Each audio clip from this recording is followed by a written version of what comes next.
Hey everybody, just going to take a quick break from the show to get you styled up with Stitch Fix. Shopping's hard. It's hard. With Stitch Fix, you get a stylist, though, who understands your style, your size, your budget, and they do all the shopping for you. Wow. This is excellent. Shopping, I'm telling you, shopping and figure out your style, it's overwhelming. Let somebody help you when it comes to getting dressed. We don't know what we're doing, so we let Stitch Fix help us out. A Stitch Fix stylist there. They know what works on us. We get the prices that make us look really good, and it feels good. You get some confidence boost walking around knowing that you're looking decent here. Oh, yeah. Yeah, we just give the stylist our sizes, style, budget preferences. We order boxes when we want, how we want, no subscription or any of that required. And they send called Just For Me pieces as well. Like, maybe you'd like this, and it's awesome. Outfit recommendations, styling tips. You keep what you love, you send back the rest. It's super easy. Yep. You can do it, and we are doing it because it's excellent. Personal styling for everyone. Get started today at stitchfix.com/STM. That's stitchfix.com/STM. Now back to the show. Hey everybody, just going to take a quick break from the show to tell you a little bit more about Rocket Money. It's the start of a new year. It's the perfect time to get organized, set your goals, prioritize what matters most. And for me, top priority is getting myself together here. Financial wellness, doing that, which that feels important, you know? Just feels like adult stuff that you have to do. And thanks to Rocket Money, my goals feel achievable now. They show me all my subscriptions in one place, help me easily cancel ones I forgot that I've been paying for, which happened to me.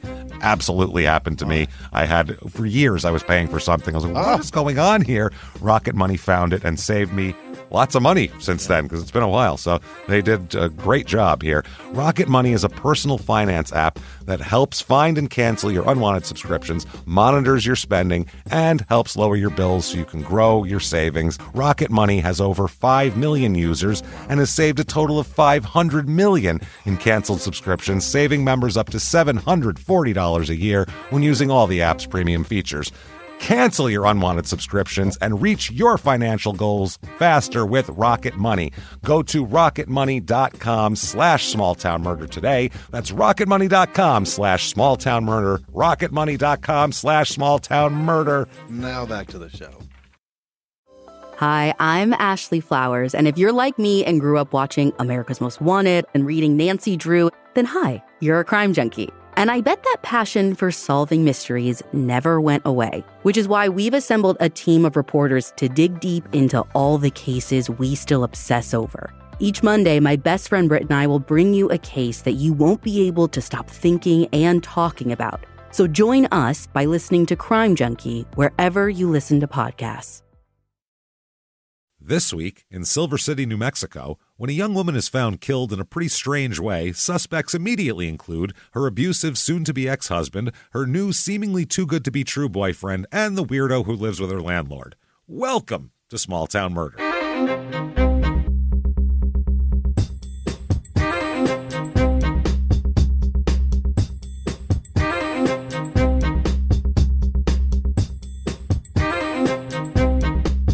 Hello, everybody, and welcome back to Small Town Murder. Yay!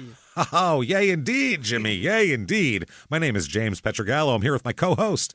I'm Jimmie Whisman. Thank you, folks, so much for joining us today on another wild, crazy day. We're going back to a state we haven't been in a long time.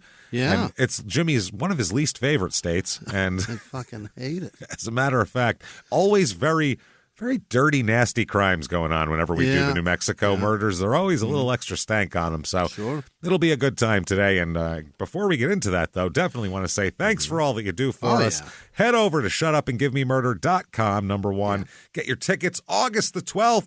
Chicago. Come on out, everybody, from all around. Come to Chicago because it will be a Chicago-only live show. It's a live show we're only going to do in Chicago this year, so I don't care if you've seen us other places. Come to this one. You're going to see a new show, and it's going to be a good time. We cannot wait. in the summer. Oh, it's going to be beautiful. August the 12th, we can't wait. A lot of sold-out shows, other shows that are still available for purchase. D.C. just sold out, I think, so not that one anymore. But Dallas, Atlanta, Charlotte, Philly.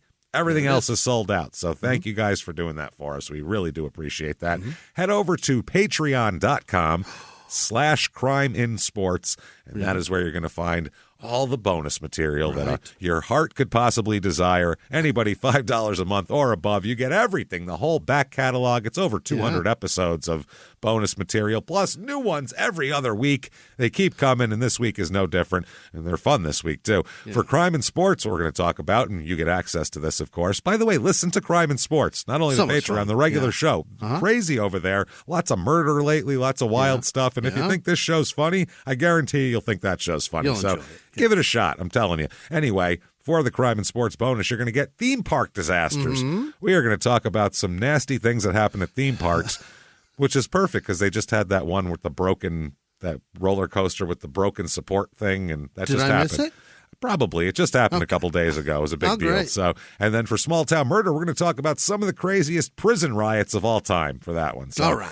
We have a wild week ahead of us here. A lot of messiness. Patreon.com/crime and sports. There it is. And you get a shout out at the end of the show as well, where Jimmie will absolutely just brutalize your name. He's going to mess it all up. But he wants to get it right, and that's really the important thing. I'm really going to smack it around. That said, let's get to the disclaimer.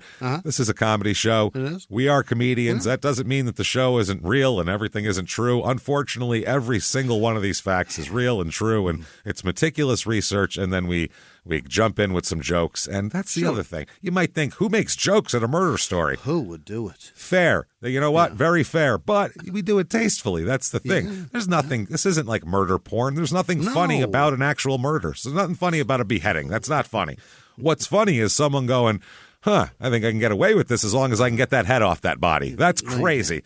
You can't, I mean, you got to look at that and go, wow, what kind of an alien from another planet thinks that's a good idea? So that's the kind of thing we make jokes about. Right. A bumbling police force that screws up an investigation, lets a murderer go free, stuff like that, making fun of the murderer. What we don't do, what we never do, go out of our way not to make fun of the victim or the victim's family. Why is that, James? Because we're assholes. Yeah, but we're not scumbags. There you That sounds good. So if that sounds good to you, we got a wild story. If you think true crime and comedy should never, ever, ever cross paths, maybe we're not for you. Who knows?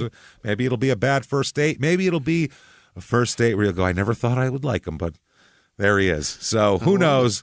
Either way, I think it's time to sit back, clear the lungs. Where are you right now? On a first date? Are you maybe? Yeah, well, first of all, you shouldn't have these earphones in while you're on a date. That's really pretty rude. What a boring person that is. But if this person's boring enough where you've chosen that you're going down like that, I think it's time to sit back. This will really freak them out over appetizers. Arms to the sky, stand up on the table, kick the calamari off the center, and shout, "Shut up and give me murder." Let's do this, Jimmie. What do you say? Let's go on a trip, shall we? Not a trip you like to go on here. No, it's not. We're going to New Mexico. Yikes. Oh, baby. Silver City, New Mexico. Yeah. Any clue where that is? Do you know? I do know where that is. I think I've been there. Is it? It's northeast? Nope. Southwest. It is the exact opposite. It's all Maybe the way. I've been through when we went to South by Southwest. Possibly. I don't know if it's along the 10, but it's southwestern New Mexico. Okay. It's near the Arizona, we definitely went through it within a a little while of the Arizona border. It's 4 hours and 10 minutes to Albuquerque. So all the way up there, you got to go all the way up that mountain. About 3.5 hours to our last episode from New Mexico, which was Bernardo, New Mexico. A Pact of Evil was the name, and that was, I think, in November. So it's been a long time since we've done any New Mexico cases, and that was an express, too, a shorty. So this is in Grant County, area code 575. Motto here. Yeah. Oh, God, got to have a motto for a small town in the middle of nowhere. Quote, a gem in southwest New Mexico. I don't believe you. I don't believe it at all. And the other thing is, that's pretty boring. You gave your location, said a gem. That's real catchy, guys. It's going to stick. I don't think there's any gems down there. I don't think there's much of anything down there. No. There used to be, though. We'll talk about it here. No? The history here. After the Civil War, the American Civil War, if you're not from here, you go, which Civil War? The French Revolution? What are we talking about? No, American Civil War.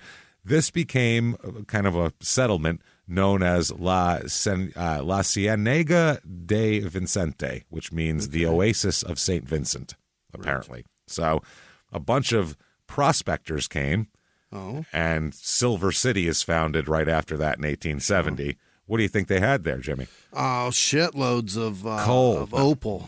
Yeah. They founded the town after the discovery of silver ore deposits at Chloride Flat, which sounds lovely. Gross. On the hill just west of a farm of a guy named John Bullard. And following the silver strike, when they found it here, this Captain John Bullard laid out the streets of Silver City. He said, "Oh, there's silver here. We should make a town." Dragging those roads. And they make a boom town. Okay. All of a sudden, tents pop up, and it's like Deadwood, basically. This is how a lot of these towns started. And it kind of, this guy basically, the Captain Bullard said he didn't think it would ever be a permanent town. Sure. It was just going to be this thing. He ended up being killed in a confrontation with the Apache tribe less than a year after this. So he was out of it. The town's violent crime rate during the 70s was off the charts. The 1870s. Really? The 1870s. Off the charts, like watching the Deadwood show, man. It's just murder. It's just miners in a tent town of lawlessness, and there's nothing. It's crazy. So the Grant County Sheriff, a guy named Harvey Whitehall, was elected in 1874, and he ran on the whole thing of, I'll make this place I'm going to clean it up. Law and order, babe. Less crazy. So in 75, this Whitehill became the first lawman to arrest Billy the Kid, actually, here. Yes, he was known under the alias of Henry Antrim at the time, Billy. And Whitehill arrested him twice, both times for theft in Silver City. Okay. So he spent quite a bit of time here, apparently.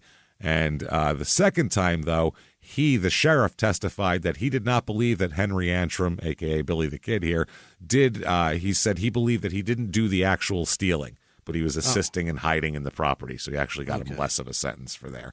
Now, Whitehill said that Billy was a likable kid. Yeah. He said whose stealing was a result of just necessity. He said he wasn't a criminal. He just needed the money. That's the way man. Society creates us.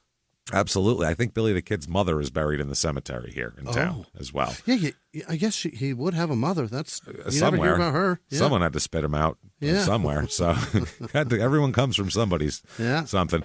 So in 1878, the town hired its first town marshal, old school, who is he? Old West town marshal, Dangerous Dan Tucker.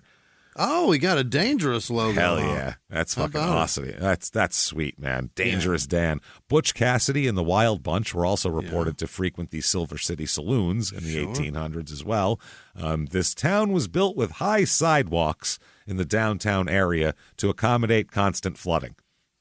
Okay. And so they also built to trip the drunks in the middle of the night. Well, yeah, it's more fun to watch them fall. When someone falls off a curb, it's much more funnier if it's an 18-inch high curb than if it's 3, So they said uncontrolled grazing from cattle and the fact that the deforestation over the time meant that there would be more and more floodwaters over time. Yeah. And finally, by 1895, what's called a heavy wall of water rushed through the downtown business district, leaving just a shithole behind, just destroyed the place. A flood tsunami.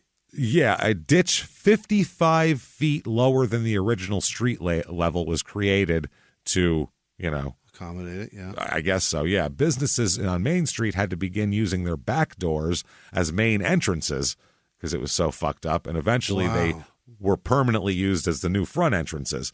So flipped the road. Flipped them. So to this day, they said the incorrect, odd, and even addressing conventions of the east side of this street are because of this. They're not. Everything's all fucked up, the addresses, because they had to do that. It's we used hilarious. to be the east side of the road. Now we're the west side. Yep. And the ditch, they call it Big Ditch Park. Wow, that's real. Again, a gem in southwest New Mexico. Big Ditch Park. They're very creative here. Little thing, the 2001 movie Rat Race, Silver City was the finish line for that. Really? Apparently, yes. That was basically the knockoff of Cannonball Run. Kind of, the remake of it, Mad World or whatever the fuck. Yeah, same shit. Yeah. Race from Vegas to here, and it was supposed to be a locker in the train station in Silver City containing $2 million. There hasn't been a train station there for a long time. So, but it sounded good. Reviews of this town. There's a few here. This guy is, wordy. Okay. Yeah. 5 stars. Just in love with this place. But then he says this, quote, "It's not a bad place to live if you want to get away from the large, overcrowded cities that are full of violence and crime." Okay. 5 stars. Not a bad place.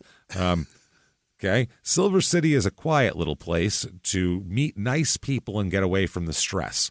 You have great scenery and lots of places to go hiking and or camping. I've lived here on and off the past few years, and I'm so happy to have been here during the pandemic. There are not many places to shop, so if you love to go out for a night on the town, then Silver City is not the place for you.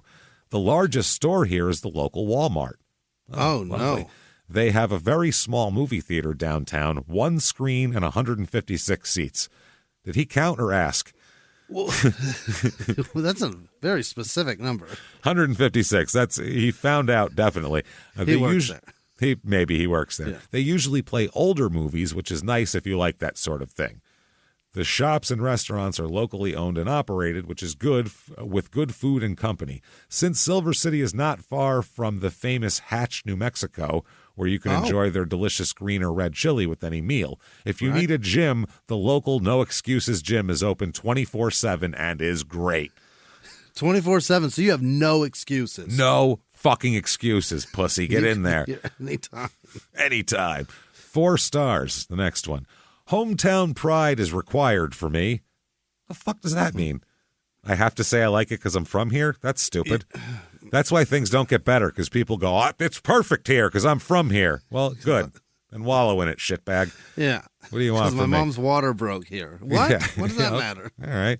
Good mix of people. Not fancy, but good if you're down to earth. Okay. Ain't fancy, though.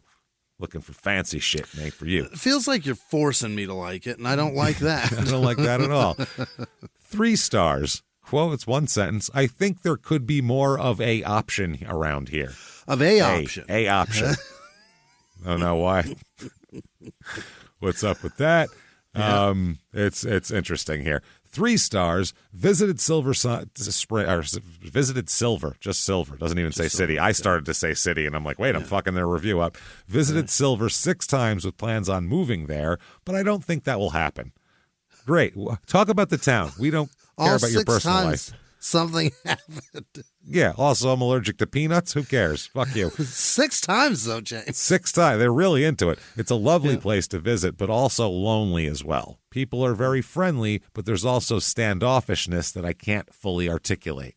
Yeah, it's called a small town. Maybe also, it's you. Too much too soon. Oh, that's the other thing. Maybe you're being a little too pushy. Also, I notice a lot of outward laughter among residents. I don't know if that's... I notice not a lot of outward laughter among residents. I don't know if that's a regional thing, but there's this underlying melancholy. Perhaps it has something to do with the lower population and vast landscape. Yeah, it's depressing. You need people just to be hysterically giggling all day? No, shit. All right, 2 stars, last one. Beautiful countryside, but a much higher number of cranky, humorless jerks living here. Oh, that's the second time somebody mentioned the no laughter. Cranky, yeah. People is not a good not a good place for a comedy show. We will not be coming to Silver City.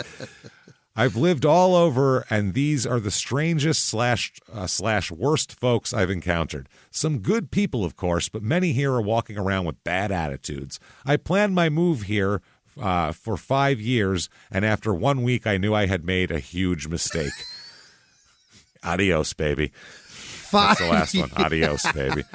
Huge mistake. Made a huge mistake. 5 years of their life wasted planning this. Hating Adios, baby. Fuck. People in this town, population 9,694.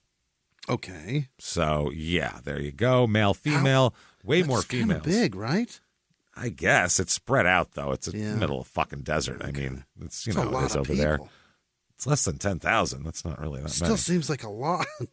For this town or in general? Yeah. That's a small town, 10,000 But it seems like a lot of people congregating I don't know in a why general you'd be area. here. Yeah, right, exactly. Yeah, I don't know what would It's draw a lot 10. of people to be in that area. Man, that just shows they get here and they go, well, I guess I'm never leaving. This is it. No, not enough adios babies here. So more female than male. Median age is right around, it's a little lower. There's a college nearby. I think that's a lot of the population also. And the ages skew young too, because there's young adults that are a lot. Those are the college students here. 44% married here, 24% single with children. So, some party time. Race of this town, 42.1% white, 0.6% black, You don't get a lot of black people in rural southwestern New Mexico, really, generally. Very few. 0.2% Asian, 1.7% Native American, and 53.1% Hispanic. So, wow. I mean, it's southern New Mexico. Yeah. You are within a half hour of the Mexican border. Of old Mexico. Yeah, of old Mexico. So that's definitely happening there. Religion, 49. It's about 50%. It's about normal on religious here. And they're spread out pretty good, I would say, except for Catholic, of course, which dominates the rest of it because of the Hispanic population. 32.3% of the people here are Catholic, which apparently Catholics are the Baptists of the Southwest. I don't know. Of the Mesa. Of the Mesa. Oh, Jesus Christ. In this county, Grant County, last election, 52.6% of the people voted Democratic, 45.4% voted Republican, and 2% voted Independent. The economy here, it's got a little bit of a high unemployment rate. Yeah. I guess because what is out there besides there's a Walmart? I don't know what's out there. And the college. Yeah. The median household income here also low. It's $38,258 a year for a household income. Walmart salary. Yeah, which is almost $20,000 under the national average here. Cost of living, which 100 is regular average, here it is 77. Housing is cheap. Median home, not cheap, but cheaper. Median home costs $217,000. Holy shit, that's too much. If you want to find out exactly what you're getting for that money, we'll help you out there with the Silver City, New Mexico Real Estate Report.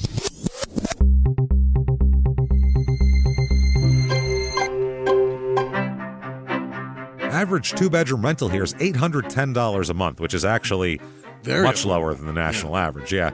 If here's a two-bedroom, one-bath, 772 square foot little house on a patch of dirt, man. It's just how do you have two bedrooms in there? I don't know. It's like that's almost a tiny house because 700 and lower is a tiny house. I have had one-bedroom apartments that were that size, but it's this little house, and inside it is tiny. Like the kitchen doesn't look like they made a kitchen on purpose.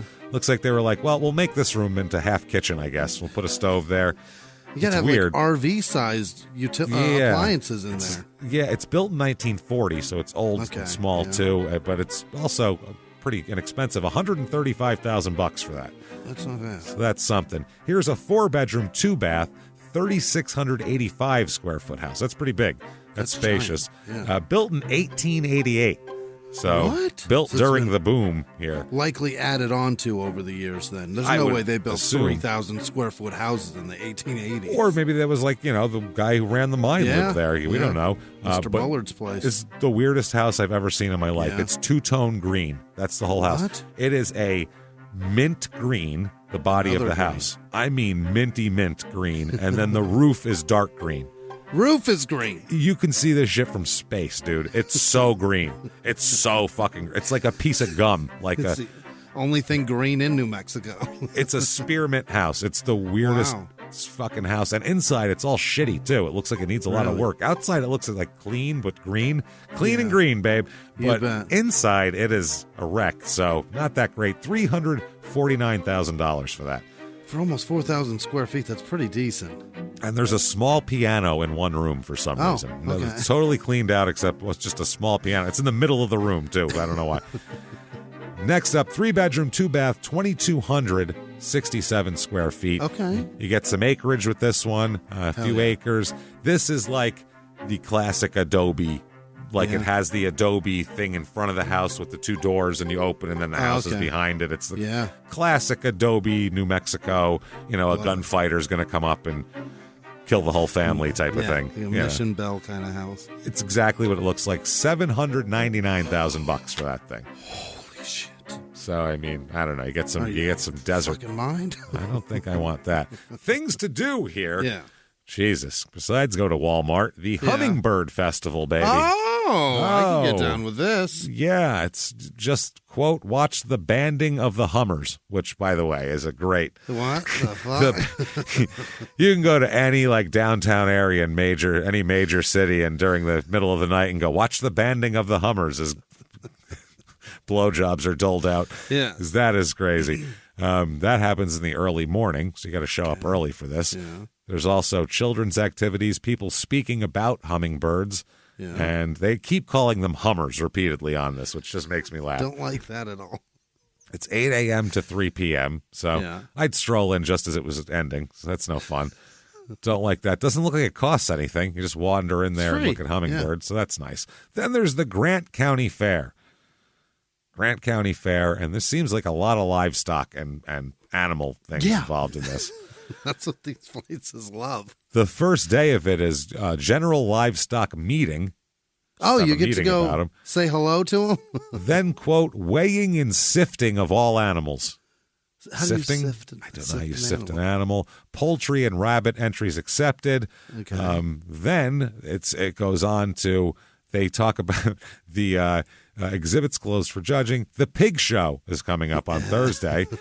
Yeah. The pig show, and it says the show, there's another show immediately after the pig show. There's a Valley Electric showmanship contest after the pig show. So I think the showmanship of the pigs will be judged. Okay. Is your pig, he might be handsome and weigh a lot, but is he a good showman? What kind of personality does he have? Let's see his walk. They have a junior goat show. Okay. They're going to have poultry judging. Yeah. Which sounds great. A sheep show, a steer show. You're getting a you get the whole pattern gamut here. A junior rodeo on Saturday. That's when the shit goes down now. Junior rodeo there. Junior livestocking. I don't know what the fuck that is. I guess kids with their livestock. Animals, yeah. And then Sunday, wrap it all up with cowboy church. Oh yeah. You gotta bring him in. Gotta bring him in and praise the good man. If I commit a crime, you can sentence me to this, and it would be worse than jail. I swear to God. 8 years, cowboy church. No, the whole thing. Not just cowboy church. The whole fucking event. All of it. 8 years of county fairs. 8 years of smelling bullshit and also hearing bullshit for 8 years. Crime rate in this town. Yeah. What we're interested in. Property crime here is this. Remember, this is a great place if you want to get away from all the crime in the city. Right. More than twice the national average. More than twice. Above twice. Your shit is not safe. Violent crime, murder, rape, robbery, and of course assault. Twice the national average. Very safe. They're so mad. Very safe. Their violent crime rate's higher than New York City's. That's a lot. It's high. Unbelievable. Which is not that high, actually. I think they're like 40th in the country in violent crime rate in New York City. So it's still, it's dangerous, it seems like, I would say. So that said, let's talk about some murder that happens all the time here, apparently. Very common goings on here. So let's talk about a young lady named Cassie. Okay? Cassie Marie Brooks is how she's born. She's born December 22nd, 1990. Oh, so a youngin' here. Yeah. She is born in Safford, Arizona. Okay. We know where that is. Yeah. It's weird. I didn't know people lived in Safford, to be honest with you. Did you? No. No, right? That's a place you just drive by it on the highway and you go, oh, Jesus, that's... there it is. Wow. There are people that live in Douglas. That's fucking crazy to me. I guess so. There's people who live in Kingman, so... Yeah. Well, I guess someone has to run the gas stations. These places, though, when you drive by them, you're just like... There's two cities. There's three, really, but two that are affordable. Yeah. And one of them's almost not. Kingman fucking exists to pee, though. The only reason it exists is so people from Phoenix can pee. Before they get to Vegas, right? Yeah, exactly. It's halfway. So that's a pretty sad existence. Yeah. Or people have to pee right about now, right? Or somebody goes, I'm hungry. And they're like, well, there is a McDonald's right there. All right, we'll stop there. And they do. And that place is always full. You pee, I'll get a gas station sandwich and we're ready. All right, go. All right, so. Yeah. Now. Hold us over until we can lose all our money. Yeah, and then we'll get to Vegas and then drive back and sadly pee again in Kingman. And eat with the last of our money. We'll save a couple of bucks for a gas station sandwich. McDonald's on the way up, gas station sandwich on the way back. So her parents are Chuck and Darlene Brooks, and she's the second oldest of 4 children. So she's the second born of 4 kids. So nice family. Cassie's good at everything. One of these kids that's good at everything she tries. She won the mini Miss Graham County title. Oh, in Arizona, Miss Graham. I gotta assume they have a Miss Graham County and then a mini Miss Graham County. So probably, she won that. I don't know what age that was, but who knows? She also took She took dance classes for 5 years. She did ballet. She did all that. In high school, straight A's. Yeah. Member of the National Honor Society. Member of the Future Business Leaders of America. You know, the organization that you were president of in high school, right? I think we both had stints as the leader of the Future Business Leaders of America, right? Didn't we? You did. I know I did. Nope. I had no fucking idea. I've heard of it, but didn't know kids actually went there. Wow. Who goes there? I never knew a kid who went there. Do they have drugs there? Probably not. I didn't know any kids that went there. They might have super high-priced cocaine, but that's about it. That's later they will. For now, they're going to be dorks, and then later they go, oh, cocaine is how business gets done. Okay, I was wondering how people always get up at 6 a.m. and keep doing that. It's cocaine. She did all this shit in Safford? In Safford. Also, maybe that's also why, because she also is involved in, she letters in 5 sports her senior year. What? I didn't even think you could do that. Seems like there'd be games going on at the same time. Right. Like, how the fuck do you do that? But how do you manage that time? I don't know. She was in volleyball, basketball, softball, track, and POMS. I don't know what the fuck that is. Is that cheerleading? POMS? POMS? Yeah, like that's cheers. Yeah. Pomegranate? Oh, you know what? There's the cheer team and then the pommies, right? Is that how? And they're the dancers, right? Poms are the dancers. Maybe. I think so. She did dance for those years, so maybe. I bet that's the dance team. This is how little we participated in anything in high school. Hey, everybody, just going to take a quick break from the show to tell you about the safest sponsor ever, Simply Safe. Absolutely. These people will keep you safe. It's amazing. You know that every 26 seconds a burglary takes place in the United States, according to the FBI. That means that by the time this podcast is over, dozens and dozens of homes will have been targeted, ransacked. God knows what happens here. So protect your home before it's too late with Simply Safe proactive security system. Simply Safe helps stop threats before they even have a chance to break in. Named Best Home Security System by U.S. News and World Report 5 years in a row. And by us for about the last 8 years as well. If you trust us, believe me, you want Simply Safe. So visit simplysafe.com/small to claim 50% off a new system with professional monitoring plan and your first month free. That's simplysafe.com/small. There's no safe like Simply Safe. Now back to the show.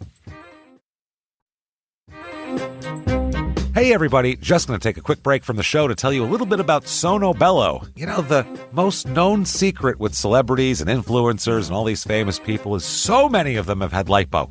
They've had lipo, whether it's a little touch-up here or a total makeover. Yeah. Nobody has a perfect body. That's the thing. No. They may look like it on TV, but there's things that help that. Absolutely. Lipo now has changed, and Sono Bello's been at the forefront with using LAL technology and getting those beautiful and natural outcomes for each person. Looking real natural. Our friends at Sono Bello are offering their best deal. You're now included in their winter savings event, but appointments are limited, so please get on this. Sono Bello doctors are masters in micro laser fat removal, a brilliant technique that removes stubborn fat permanently wherever your problem areas are. Tummy, love handles, thighs, arms, it's gone in one comfortable visit. Eating healthy and workouts are great. Keep doing that, but if you want to lose that stubborn fat in one visit, check out Sono Bello. Save big during their winter savings event. Schedule your free consultation now at sonobello.com/smalltownmurder. That's sonobello.com/smalltownmurder. Now back to the show. I could not wait to leave the school. They'd have cheerleaders come out and do their thing, but then the pommies would come out and it was mad sexual. How much encouragement do these fucking kids need to play football? Let's be realistic. Yeah, right. How much encouragement do you need? Yeah. Fucking play. How many girls dancing? Every week they make every one of us attend some fucking rally. None of us are going to the game. Like, I don't care about this. I don't care. No, the football games in high school were a place where you get nice and high, and then you go there and try to talk to girls. That's what that was for. Where might girls be? Care what's happening on the field. High school football? No, I know that kid. He's a dildo. He's no good at this. Who cares? I know all of those dicks. Yeah, they're all dipshits. I don't care about that. So she letters in all of these things. Mm-hmm. That's a lot of letters all over your jacket. You're fucking... Yeah. Her jacket's covered. Busy. Yeah, straight A's, societies, business leading, sports, all this type of shit. her father actually said she never quit. I would have to make her take downtime. I have to tell her, okay, you're relaxing today. No doing anything. You're going to burn yourself out, which you never know. Kids burn themselves out like that, and who knows? And they end up thinking that they have to be doing something all the time, and who knows? They feel guilty for sitting still because they could be doing something else. Sure. And life will never be satisfying for that kid. You got to take it down a notch. You know what I mean? You're never going to be happy. Sorry, So. No. She wants to be a doctor one day, though. So, of course, she's doing college courses already in high school. She's on course to graduate early from high school with college courses under her belt already. And awesome. She's all future, all these things, setting herself up to have the life that she wants. But then when she's 16, she's a senior because she graduates early. She gets knocked up. Oh, fuck. Finds out she's pregnant.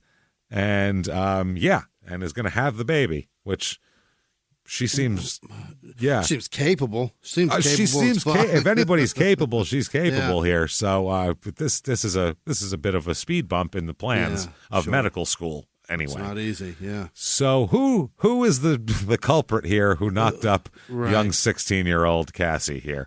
Well, it is Bradley Scott Farrington is his name. Mm-hmm. And when they started going out, she was 15, he was 20. Oh, Bradley. Don't like that at all. Why were you not at work, Bradley? Dude, when I was 20, 15-year-olds was not what I was after at all.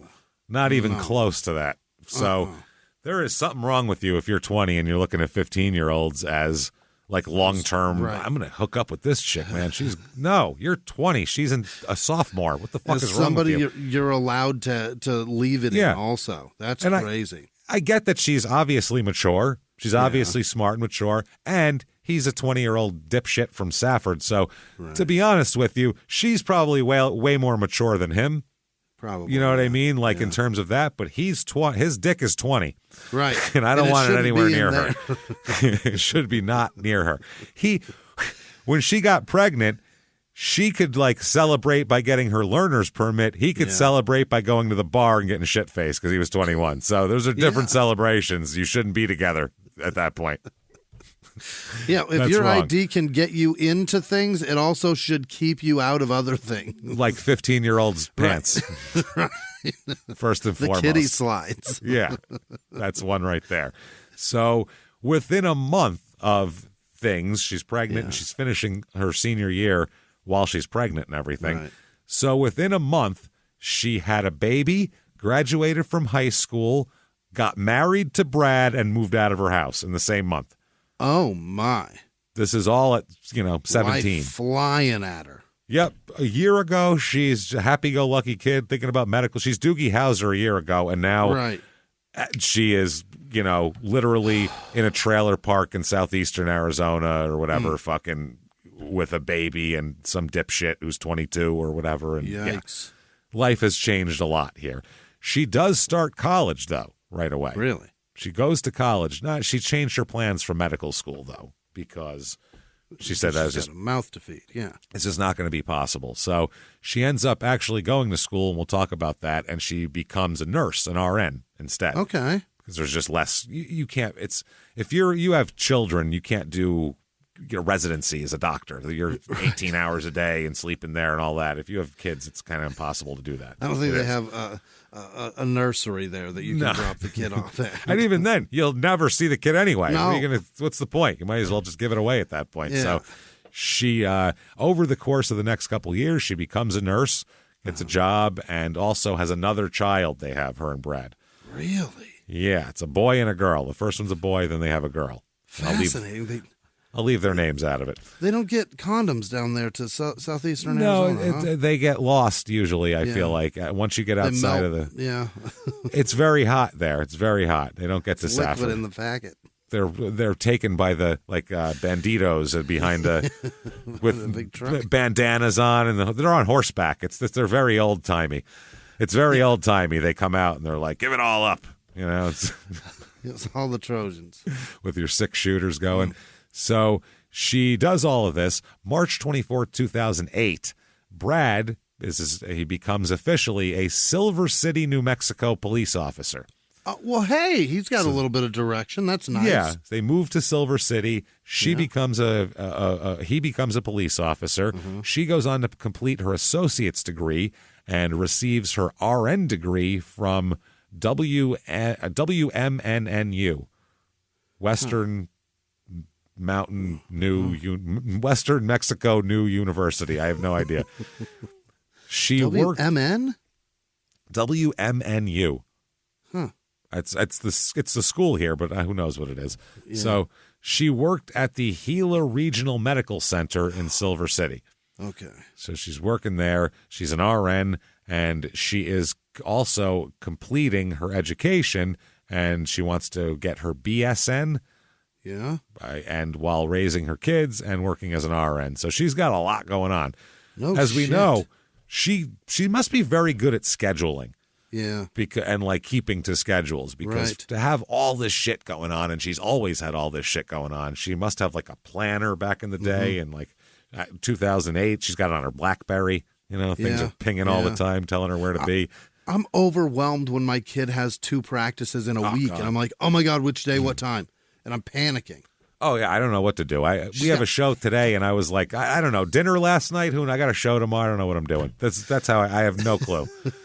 She's got 5 sports. She's got 5 sports and this and that and kids and everything else. This scene not as domestically blissful as one might imagine, though, between her and Brad. Sure. Odd that people Yeah. who meet when they're 15 and 20, as their lives develop, they might not be the greatest thing for each other. Yeah. It's strange. But the main reason is because Brad is a bit of a controller. He likes to control a little bit, which is probably why when he's 20, he wanted to fuck a 15-year-old, because they're much easier to control a child than it is an adult woman who can do what she wants. If the kids that isn't allowed to go to bars, she's probably not going to go out to bars and meet people. Yeah. If she has to be home, if she has a curfew, where she is at night. Shit like that. That's a controlling asshole would love that. And at 15, she's also got 2 adults that tell her what to do under the roof that she lives. Exactly. So She's used to it. She's used to it, yeah. She's used to it. So this includes a lot of problems with them, what's described as physical and mental abuse. There's been times where Brad beat her. Yeah. Would beat her. Other times he would prevent her from speaking with her family. What? At times, try to keep her like isolated away from her family, like a lot of abusers do. Other times, this is very nice. He took his police-issued service weapon, held it to her head, and dry fired it. Why? Which, if you don't know anything, that means the gun's empty, but he's pulling the trigger and clicking it anyway. Which is, Why do that? you don't do that to people. That's crazy.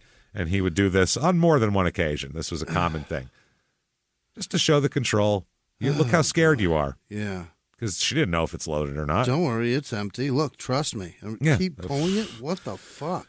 That's wild. A lot of different incidents and forms of abuse, a few of which we'll talk about. It all stems from control, though. He's a very controlling. He needs control over every aspect of everything. Which, again, and then if you're that kind of person, too, you'd be more attracted to a job in law enforcement, in authority. In Authority, where you tell people what to do and they do it. Right. And if they don't, then you pull a gun out. That's, Yeah. some people are doing it for the right reasons. And then there's some people like this that it just fits their personality types too. So another thing that she didn't like is apparently he liked to choke her during sex. And she wasn't into it, which a lot of people are super. Exactly. A lot of people super into that, but they kind of have to be. Otherwise, it's not fun. It shouldn't be fun for anybody at that point, right? Yeah, both have to. That's the one. Yeah. That might be the one thing. I mean, pretty much everything that you do, you both got to be into it. It's Usually, it helps. Yeah, It definitely I helps. guess the person delivering the choke doesn't necessarily have to be into it, but no, but it's not. They kind of do, though, because otherwise, if you don't want to choke someone and you're choking someone, that's not really good for you either. You know what I mean? Pretty fucked up. Yeah. Yeah, and then you're worried about airways and shit like that rather than what you're supposed to be concentrating on. So Gonna need you to tap when you come because I don't want to kill you. yeah, that's what I mean. You can blink fucking twice for just came, please, because this is scary.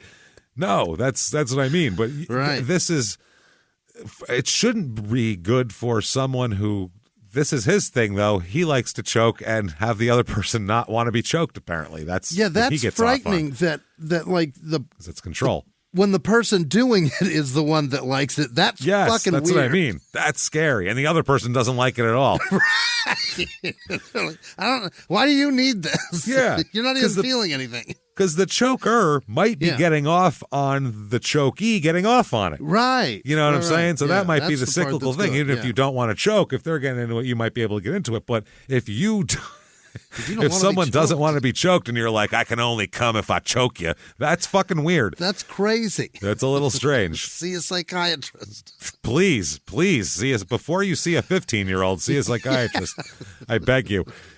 So this goes on for a lot of their relationship. Mm-hmm. He would intimidate her a lot, and then she was convinced that it was pretty pointless to go to law enforcement because he's a cop. Yeah. You live in a small town, and the police force, your husband's one of them. So there's only 4 others. That's what I mean. If you call the cops, one of his friends is going to come over. That's what's going to happen. If you call 911, that's what will happen. So at one point, apparently Brad told her, because she told her mom and several other people this, quote, you can tell the police if all you want. Who are they going to believe? They're going to believe me over you every time. Yeah. Because he's a cop. He said that he could kill her and get away with it, he told her. Oh, God, Jesus. He said, quote, if you don't stop fucking with me, I'll make it look like an accident, and I know how to do it because I'm a cop. That was his go-to, apparently. But Control. why? Control. That way you do what I want you to do. Yeah. Meanwhile, she's an adult woman now. Has been for quite some time, yeah. Yeah, she's an adult woman with a job and a degree and 2 kids and responsibilities, and you can't do that. And now you have to have an equal footing adult relationship with her. But he said, no, I liked it so much better when you had math class at 11 o'clock in the morning and I knew where you were. Good fuck, man. He told her at one point, quote, I can do anything and not get caught. Oh, well, I mean, that's it. I'm King Kong and this motherfucker. That's he did like a full Denzel. Kong ain't got shit on me. Full Denzel, man. He went crazy. So all kinds of Training Day about this. He's seen Training Day way too many times. He's the type of guy who's watched it a lot. Yeah. I feel like. So he said that his status, as a police officer would, allow him to get away with everything. Sure. And she was obviously terrified about that and didn't think, she told several people there really wasn't any point in going to the cops. Just like he said, they're going to believe him. They're his friends and, who cares? That's what he thinks. But he would control her in other ways as well. He would withhold money from her. So she didn't have any money to buy food or buy things for the kids, do anything, just to show he had control. It's another way that the guys will do that, or anybody really. So women will do that, guys will do that. Also that he would take her personal things and not give them back just because he wanted to show her he could take things. Like a scrunchie or some shit? Anything, anything. A planner, like a day planner, things like that. He'd just take it and be like, well, I'm keeping that now. You can't have it because you want it. Why are you in this relationship, man? What? To abuse her, Jimmy. It's clear. He's a controlling asshole, and he's in this relationship because he picked out a 15-year-old, and he's trying to keep her in the cage, and she wants to fly away. It's amazing that people need this. It's weird, man. There's definitely a psychological component to this, obviously. I don't know what the fuck his childhood was like, but something went on here with this asshole. So he would monitor her computer use. Of course. Check up on her, he'd go back in and see what website she went to and shit like that. Restrict her cell phone use as well. We're talking in 2011 here. That's ridiculous. Everyone's got an iPhone and shit. You can't be restricting people's cell phone use. It's not like, back in the day, I'm restricting it because calls are 40 cents a minute. So you... We're over our minutes. You're going to bankrupt this house. We're going to be in debt for the rest of our lives if you don't stop talking to your sister after dinner. I swear to God, it's never going to stop. Remember that house you wanted to buy? Would you rather talk to your sister or buy the house? You're constantly talking to her. So we're supporting Voice Stream every day. It's too much, man. He would track her whereabouts as well based on her phone and her computer and all that sort of thing. She told people that he was stalking her. And, that at times, too, she felt like she was being followed around by other cops. where cops would just follow her all around. So she said she was being stalked. She thought she was being stalked by the police on his behalf. Like, do me a favor, follow my wife around and see if because if you don't know any better and you're just his cop buddy and he goes, I think my wife's fucking doing something on me. Do me a favor. Would you see her? She's going to be here. Just follow her around. See if she goes to like the motel with that guy, or you know what I mean? Your friend would do that. Sure. Absolutely, they would do that. They don't know that this is part of an ongoing fucking abuse mountain. They don't realize that. Oh my. So, he would track her and all that sort of shit. Also, he would engage in a lot of isolating behavior with her. Away from people, sure. He didn't want her to go to work sometimes. I mean, I don't know what to tell you, man. They need me there. You're calling in sick today. What? Yeah, that's what he would say. You're not going to work today. I don't want you to go to work today. Sorry. Because there's other people at work and you talk to them and stuff. Like, dude. Oh, God. Wow, just how little is your dick is the fucking bottom line. Like, honest to Christ. Like, how unsure of yourself are you? Insignificant do you feel that you need to do this to another person? It's very weird. So he didn't want her to go to the gym either because there's people at the gym, and then also you work out at the gym, and then you look better, and then you can go do whatever you want. And you wear skimpy shit to the gym. Oh, you sweat. God. Oh, God. And there's guys there that look way better than me. This is terrible. He wouldn't allow her access to things such as clothes and pictures sometimes. Okay. He would just take her clothes from her and say, "No, you can't have that now." What the? Where's my Mickey Mouse sweatshirt? I took it. Just because you wanted it, you can't have it. I threw it away. You look too hot in that. Too hot in that with your tits all popping his ears out. I don't like it. He also would take her pictures, like I said, away from her too. Like she'd have pictures and he would take them. Like it, yeah. Didn't like pictures that I guess he wasn't involved in. Also, like I said, withhold money, keeping close tabs on her whereabouts, especially if she left the city limits there. Oh, yeah. She went outside Silver City. He was way concerned of what the hell's going on. She's on house arrest. Yeah. She's on house arrest with no record. Yeah, he does a better job of keeping track of her than many people on house arrest keeping track. Most really police does. Forces keep track of their house arrest. There's not a parole officer that knows where his parolees are more than this guy knows where she is. Right. Yeah. Not at all. So also he would take her laptop and do full examinations on the laptop. Go through it all. Forensic, yeah. Take her phone, go through everything, erase people, shit like that. Didn't want her. Then sometimes he would just take her phone and keep it. Just say, I'm just keeping your phone. So she couldn't communicate with her family. Yeah, at what point do you walk? That's the thing. And she said she was scared too because of she thought he would do something to her. The kids are involved. She's also been in this relationship since she was 15. So there's a scary for her, I guess, because she feels like the cops are who you're supposed to feel like in that situation you can go to. Sure. If you feel like I can't, and they'll make it worse. Like she probably feels like they'll all kill me and hide me in the desert. You know what I mean? She doesn't fucking know. And they're all no idea. All on team keep track of Cassie, that's not okay. Yeah. She said she was just, scared about it. She told several people. Another thing, once it gets going here, they're going to start to, they break up here, obviously. Okay. Around 2013, they break up. Brad will end up filing for divorce, actually. Oh.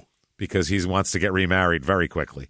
So really? He wants to get that over with. But custody of the children becomes a big, huge fighting point. I mean, that's, oh, man, because, I mean, that's something that I'm sure she, loves and cares about these kids a great deal, which makes him want to have them, because then he can control her.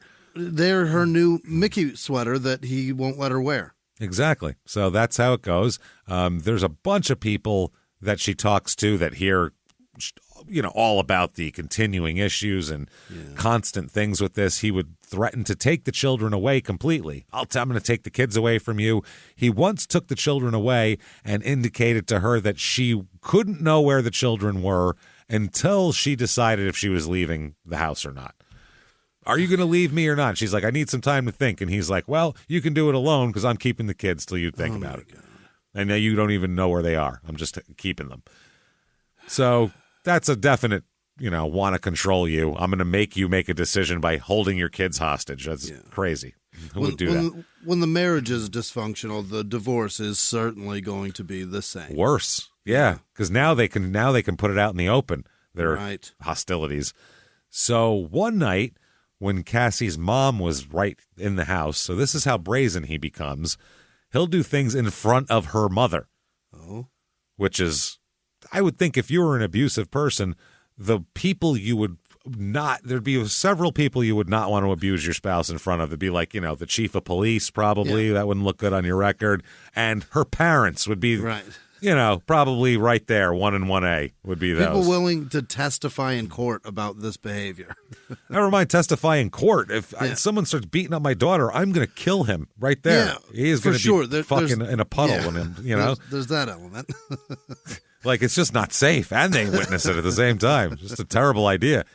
But I mean, like in a custody hearing in battle, if your aim is to take those kids away from her and cost her time with them, you don't want to do that in front of the parents, because the parents are going to be able to testify and it's more witnesses now. That shit for sure. Yeah, more. But he thinks it's never going to come to that. So I guess with mom there, he had her against the wall on her side in a headlock. He had her pushed up against the wall in a headlock. And the mom wanted to call the police. The mom says this there's a Dateline here on this, and the mom's talking on Dateline here. And she says, quote, but I felt like if I did anything, he would hurt her worse. So she didn't want to have the cops come, do nothing, leave, and then she goes home, and then now Brad and Cassie are there, and now he's really pissed off. So that's scary. The mother said, quote, she would wake up during the night and he'd be in the dark standing over her watching her. Ugh. That's fucking weird. Yeah, that's like the most frightening thing. That's terrifying. Yeah. That's like, just wake up. What are you doing? Just because you sense something and he's just standing looking at you? I picture him just breathing real hard. Human, right out of his nose. All hard nose breathing. Because in his mind, that's controlling it.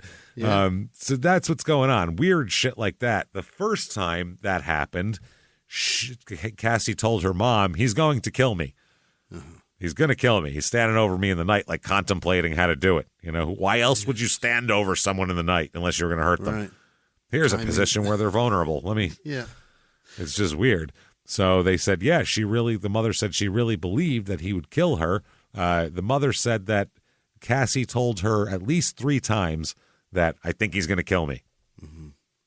And then here's something what he did to the kids that was interesting here. Oh, this abuse. What do you think? This abuse is just for her, and then he's a fucking model dad. He's Ward Cleaver after that.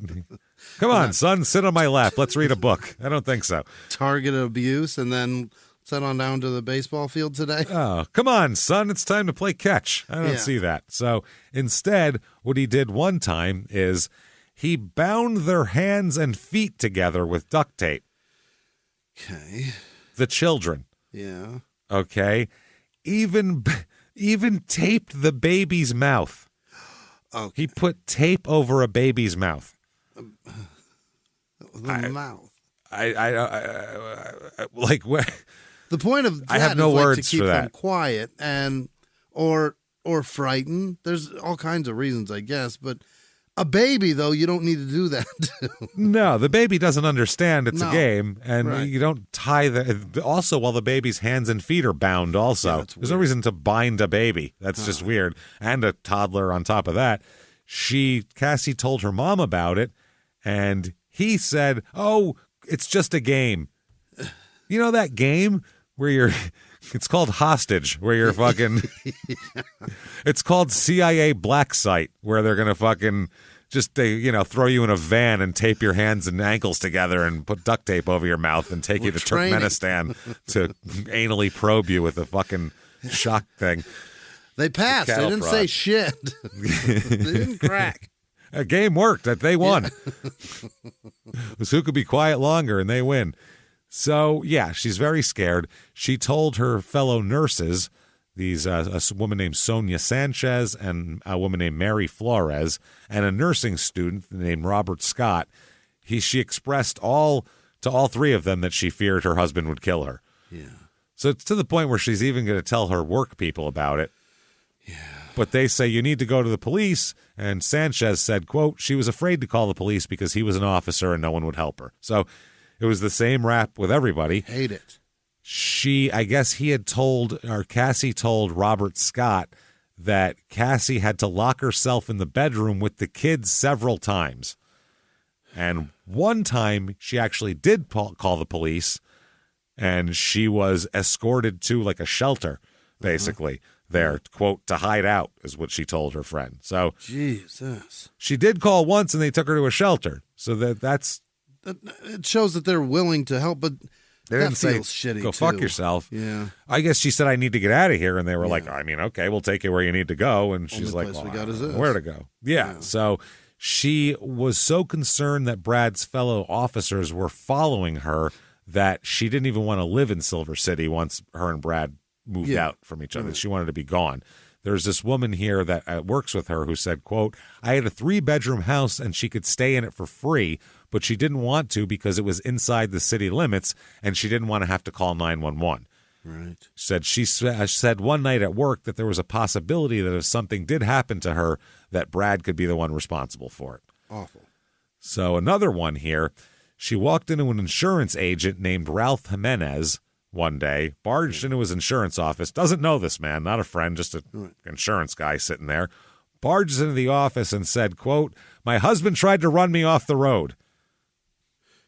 Okay. I don't know. Zero insurance questions. Just he's like, so you want like life insurance? I take it like life, or you want full coverage? What are you looking for here? Yeah, we better, I better work that paperwork up quick. It seems like you need it fast, probably. So she said that, and he said, well, should I call the police? He grabbed the phone. Oh, you need the police called? And she said, quote, that won't do us any good. My husband's a cop. I'm just here. I just want to be safe in here. I'm just hanging in here. So Ralph Jimenez is like, I mean, you could hang for a while. Water cooler's over there, I suppose. I don't know. So when they're broken up here in 2013, like I said, Brad files for divorce. Cassie's 23 at this point. Such a baby. She's a kid. What we've described is the life of like a 38-year-old person who's been through it. She is 23. Like there's kids who've never even been out of their parents' house at all at this point in time. Don't have any jobs, kind of went to college and fucked around and sitting around playing video games, and she's fucking nursing and 2 kids and cops following her, and it's a full stressful life. He really turned it on hard too there I'll bet when they moved out of Arizona, he really started to turn it up, and absolutely went all the way up too. Because for him it was perfect. Now we're outside of where she has her roots and her comfort zone and her people, and now I can really isolate her. This is great. And I'm the boss. I'm in charge of a lot of shit. Oh yeah, I come home that gun and a badge, and I come home my chest held out high, out far, and my chin held up high, and ready to make sure those kids don't cry. Big tough guy. He's fucking wow. So he files for divorce, and by the time he files for divorce, they had been living separately, and all that sort of thing. He apparently has a new relationship because he's going to want to get married pretty quickly here in the next couple months. He wants to get married, and she also finds somebody else as well. Great. She finds a real nice guy from what everybody says, and from what's the outside, what it seems like. So Cassie moves into a trailer now for her own place, a trailer that she rents from a Charnel Williams, who's a fellow nurse of hers at work and a former instructor of hers as well. Hey, everybody, just going to take a quick break from the show to tell you a little bit more about our stylish friends at Quince. That's right. Let's go elevate your styles, people. Yeah. Get it going, look good out there, and you can do it now without breaking your wallet, without breaking the bank, because at Quince, you can get high-end, versatile pieces at prices we can all actually afford, which is very nice. You want to get good stuff that lasts and it's good, and they have quality stuff that's very affordable, and you can do like we did, upgrading our stuff here, while still being a very reasonable price. Quince only works with factories that use safe, ethical, responsible manufacturing practices, along with premium fabrics and finishes. It's all quality stuff. You're going to love it. Trust us, it looks good. And I've got the leather jacket. It's a very high-quality item. Real nice, soft leather. Jimmie's got his linen pants he's rocking. Yeah, they're terrific.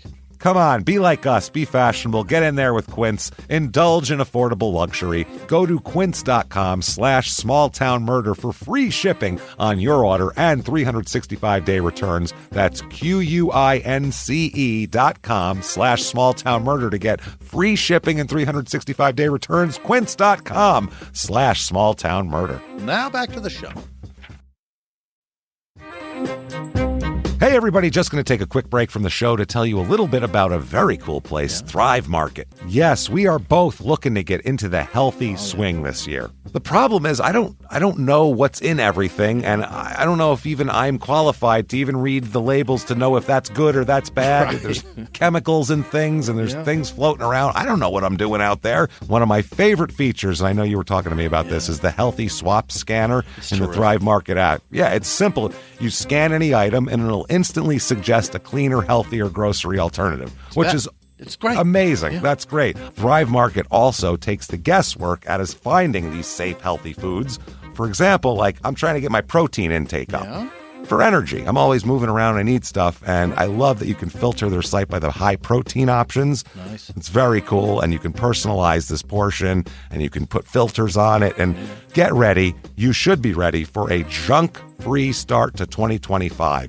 Get ready for it and head to thrivemarket.com/smalltownmurder and get 30% off your first order plus a free $60 gift. That's THRIVE market.com/smalltownmurder, thrivemarket.com/smalltownmurder. Now back to the show. Calling all dog owners. Your furry friend deserves top-notch nourishment, and Ollie delivers the clean, fresh nutrition your dog needs in 5 flavors they'll absolutely flip over. Ollie is made in U.S. kitchens with ingredients carefully sourced from trusted growers and producers around the world, with absolutely no harmful fillers or preservatives. With protein-first recipes like fresh beef with sweet potatoes, fresh turkey with blueberries, or fresh lamb with cranberries, you might start thinking, dang, my dog eats better than I do. And that's probably true when it comes to Ollie. Give your pup a fresh start this new year by letting them taste test a personalized meal plan with Ollie. Head to ollie.com/Wondery. Tell them all about your dog and use code WONDERY to get 60% off your first box of meals when you subscribe today. Plus, they offer a clean bowl guarantee on the first box. So if you're not completely satisfied, you'll get your money back. That's OLLIE.com/Wondery and enter code WONDERY to get 60% off your first box.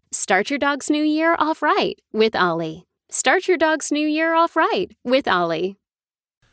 She's got a husband named Billy Lee, or a boyfriend named Billy Lee, who lives with her as well. He also works at the hospital and, all that sort of thing. So they said that she was a great tenant, kept it clean all the time, real nice and everything Billy like Lee that. lives with Cassie, is that what you're saying? Billy Lee lives with the Charnel. landlord. Yeah. With the landlord. Okay. Right around this time, though, I guess Billy's also a nurse, Billy Lee. Oh, yeah. And he's kind of a mentor to Cassie because they're both older. So, and she's very young. And everybody said he seemed to be very fond of her, saw her a lot at work and also around the house and, that sort of thing. And, he seemed to be very, they said it wasn't weird. He wasn't like being weird with her, but just hands-on help. Yeah. Hands-on help and kind of talks to her a lot and shit like that. But she finds a boyfriend, and it becomes very serious very quick. His name is David Berry, like a raspberry. Sure. David Berry goes by Dave, and apparently he moves into the trailer with her. Mm-hmm. But everybody says he has like a good job and everything, a real good job. And it's like, why would you move into your girlfriend's rented trailer if you had a really good job? Yeah. Why wouldn't you say, I'll buy a place with, or I'll get a place with a foundation, and you move the kids in there, Or I've already got a place because I'm doing great. I have my own. I have a great job. Move in with me. Some guys don't care. They'll have a 1-bedroom apartment and save up money. But at that point, you go, let's rent a little house, that's attached to the ground. What do you say? Why not? And sometimes people love their space, and they're just like, well, let's just have 2 different places. That happens too. But nope, he moves right in. Okay. Apparently, a friend of hers, Mary Flores, said that they were just building a life together. Beautiful. The kids love Dave. He's real nice to them, and loves them, and everything's going great. Terrific. September 25th, 2013, Brad resigns from the police force. Oh, he's had enough already. He's had enough. Later on, he'll be decertified as well, which means... Sounds like there was a problem. That means, well, for conduct unbecoming of an officer later on. So he can't ever, reapply is what that means. Wow. He's out. So September 25th, 2013, though, he resigns. January 27th, 2014. Now, this is in the middle of the divorce. Yeah. So there's a lot of paperwork flying around. Sure. They both filed motions through their attorneys for custody of their children. Yeah. Everybody wants the kids. Got to have them. So the last was on January 27, 2014, a temporary immediate custody of their children, file thing was filed by Cassie. Yeah. For whatever reason. They were going through this long divorce and all this shit, and this was obviously the only thing he can try to fuck with her about now is the kids. Right. He doesn't have, her Doesn't under have his control thumb of anymore. Anything. Yeah. No, but if he can make her not have the kids when she wants them, that'll really piss her off and make her sad. So the worst people.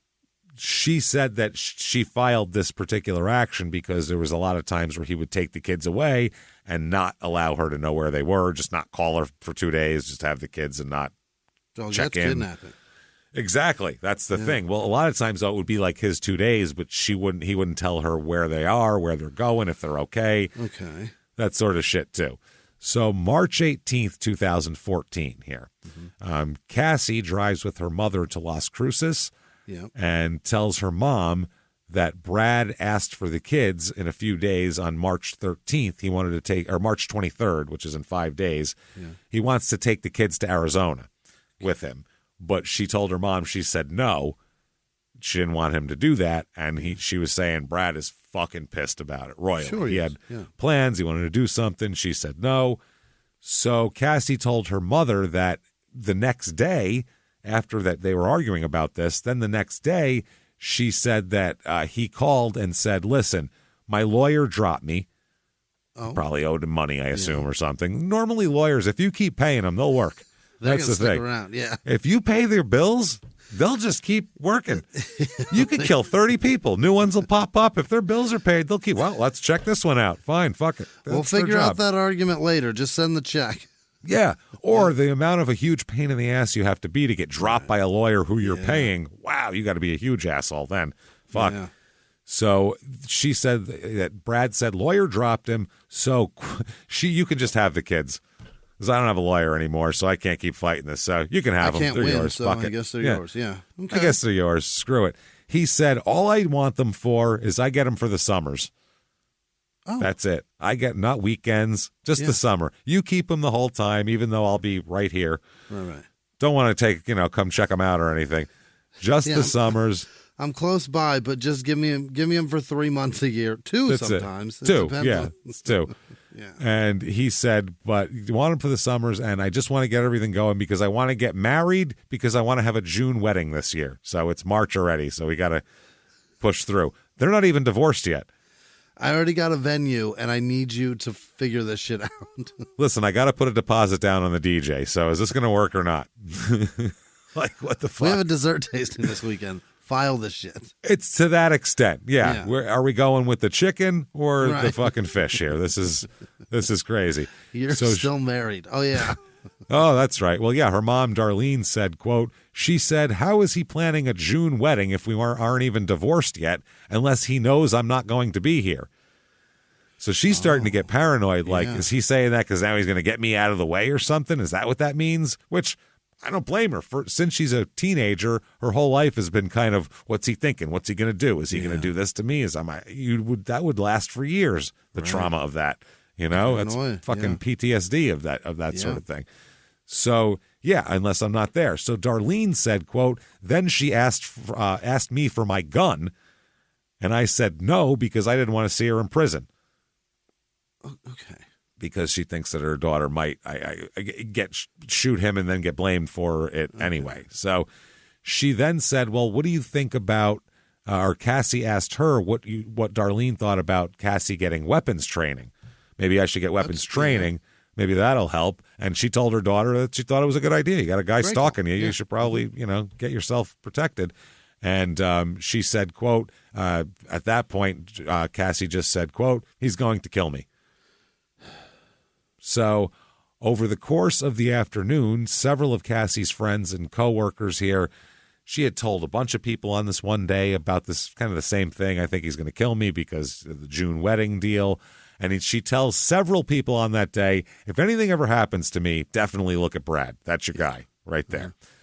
March 23rd, 2014. This is the night that he wanted to, Brad wanted to take the kids to Arizona, and she said no. Instead, he does get to see the kids, but he can't take them out of town.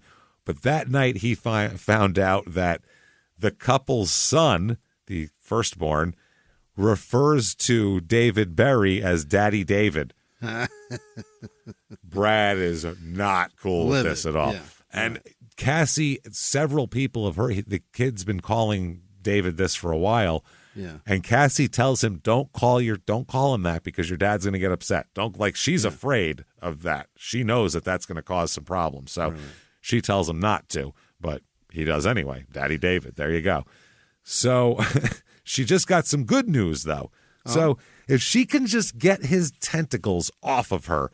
Yeah. She likes her new boyfriend. She just got some good news that she is going to the ER in the medical center, which is where she's been trying to get a job, in the ER rather than where she was. So she's very excited. She's working the graveyard shift, by the way. Oh, shit. Yeah. She's fucking Jimmie Quentin Tarantino's wife in Pulp Fiction. Yeah. She's Bonnie. Bonnie. Yeah. Graveyard shift at the hospital. Yeah. She's going to be home soon. So she works there. This is the Silver City Hospital, and she called her mother to tell her the news. I got this job, and her mother's like, "Is that the one you've been wanting this whole time?" She's like, "Yes, I got it. I'm so happy." So she's going to work graveyard in the ER. I don't know if she's working graveyard in the ER, but her current job is graveyard shift. So maybe. I mean, that's probably. I assume when you get a job in the ER, you're probably low man, so you're probably the worst shift. Yeah. Mm-hmm. Yeah. Eventually, once you're 60, you can work during the day. I assume. It's probably how it works, Yeah, just like everywhere else. Yeah. So March 24th, 2014. By the way, if this date sounds familiar, March 24th, that's the anniversary of him becoming a cop. Oh, remember that? Uh-huh. That's March 24th, 2008 was his day he became a cop. Yeah. So March 24th, 2014, 6 years later to the day. Now, Cassie is living in the trailer she rents from one of her nursing professors, Charnel Lee, like we said. Things are going very well for her. Dave's living there. Everything's good.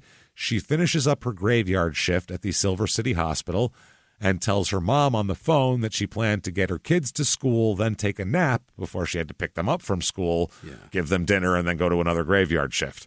Oh, God. That's a tough cycle, man. So her parents then, though, later on in the afternoon, they guess because they must have been emergency contact for the kids, they get a call that she never arrived to pick the kids up from school. Oh, so the school still has the kids? They still have them sitting there, and they looked on the emergency contact list and said when they called the grandparents. So as you might imagine from what we've said before, this is highly out of character for Cassie because she can juggle 5 sports and the honor society and everything else. So it's a lot. So they request, the school says that, the parents here, Darlene, calls Charnel, the landlord, and says, will you go check on Cassie at the house? I'm sure she just overslept because she's been working graveyards, and she probably slept through her alarm. It happens. Right. Shit, to the best of us here. We're heading from Safford to pick up the kids. We got to come from Safford. So she said that her mom had heard that her friend Mary had heard that her shift that night was particularly difficult. So her at work, they had said, go home, get some rest and all that sort of thing. So, whatever. So maybe she's just sleeping. Yeah. She told her, listen, why don't you drop the kids off? And when you drop the kids off, maybe, we'll get, I'll come by and we'll eat some ice cream in the morning and you can take a nap after that. She's trying to say, let's unwind. You know what I mean? So, the kids, things happen. Who knows? Maybe she overslept, but probably not. You never know here. So they said, please go check on Cassie. So Charnel said, I drove down from my house up the hill, down this way up here, and to go check in on her. She arrives at the back door, Charnel does, of the trailer. And what she notices from the back door is that kitchen, or she can see the kitchen there. There is water pouring into the kitchen from down the hallway. There's like a flood in the trailer, which is not normal. And she said it was very strange. So she's like, what the fuck? So she got it. She found the key for it. She didn't think she'd need the key. So she had to search through her purse and find the key. She found the key, and she walked in the house and saw the water and went, oh my God, and walked to the source of where the water would be, which is the bathroom down there. She walks into the bathroom, and right away she finds something terrible here. She finds Cassie in the bathtub, floating face down in an overflowing bathtub with the water still running. Good Lord. Still wearing her nursing scrubs. Fully dressed. That's not how you take a bath. That's usually, I mean, it's been a long day. You're like, whew, boy, it's... I've had one of those days, though. I don't even have the energy to take these clothes off. I'll get in the shower in these jeans. I don't give a shit. I don't care. The water will get through eventually. They could probably use a wash too. Same time. They could use a wash too. I'm going to be honest here. So this is obviously horrible. Still water on full blast pouring out of the faucet, and she's floating on top, and it's just pouring out of the tub and into the house. So she calls Charnel, obviously immediately picks up the phone and calls 911 here, gets her phone, and she says that she's been in the bathtub and I can't even do CPR. She's really stiff. Like she's telling the whole what you do when you're actually like, holy shit, I found somebody and it's horrible. So, and I'm trying to help, but I can't, and I'm panicked. That's what I mean. Her quote was later on about the whole thing, I looked to the door and there was water. You could see through the door there was water rolling out. I knocked, I knocked, and she said, as soon as I saw the water and I knocked, I called for Cassie and nothing happened. So I had to get up and go to the other house to get the key. So she had to go drive home and come back. Wow. It's close by, but still, she had to go and come back. She didn't even bring her key with her at all. I thought she had it in her purse. I was totally mistaken. And she said then she came back. She said she, unlocked the door. And she said so she ran to the master bathroom because she thought that's where the water was on. By the way, this is a trailer that has a master bathroom, with a bathtub in it. Pretty impressive. It's a pretty nice trailer. Yeah. It's a good trailer. So she said, quote, and there she was. I saw her in the bathtub. It was like I've never seen anything like it. It was heaped up, and the waves were just like that. And it's a big, deep bathtub, she said. Like she's kind of, trailing off and in and out. And she said she was upside down, and it was, face down. And she said, they said, and on Dateline, they said, well, you're a nurse, so you've seen lots of things. She said, yeah, but at the time, you're just like in emergency mode. You don't even stop to think. And so I just went and grabbed her and pulled her over here and turned her over to see if there was something I could do to help her.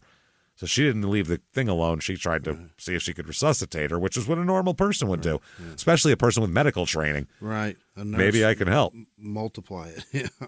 Totally. They're looking to help. That's why they're nurses. They want to help. That's the thing.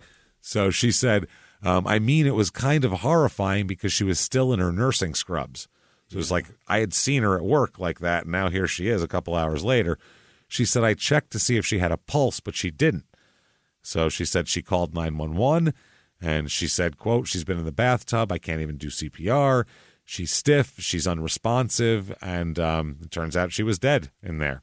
Golly. So she said she turned off the faucet, and she said, oh, man, why is there still water running? I just turned the faucet off, but there's still water flowing down the hallway. What's fucking going on?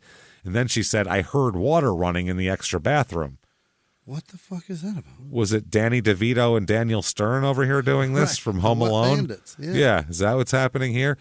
So they said at the other side of the house, and she said, yeah, she had to go run all the way to the other side of the house, and she discovered there's water running in the other bathtub too. Huh. It's a trailer with 2 full baths, by the way. That's pretty awesome. Yeah. Not bad. She said, though, it was still running, but no flooding. She said that drain was unplugged. It was just running for some reason, but just in the drain. So why the fuck would you turn it on? Doesn't even make sense.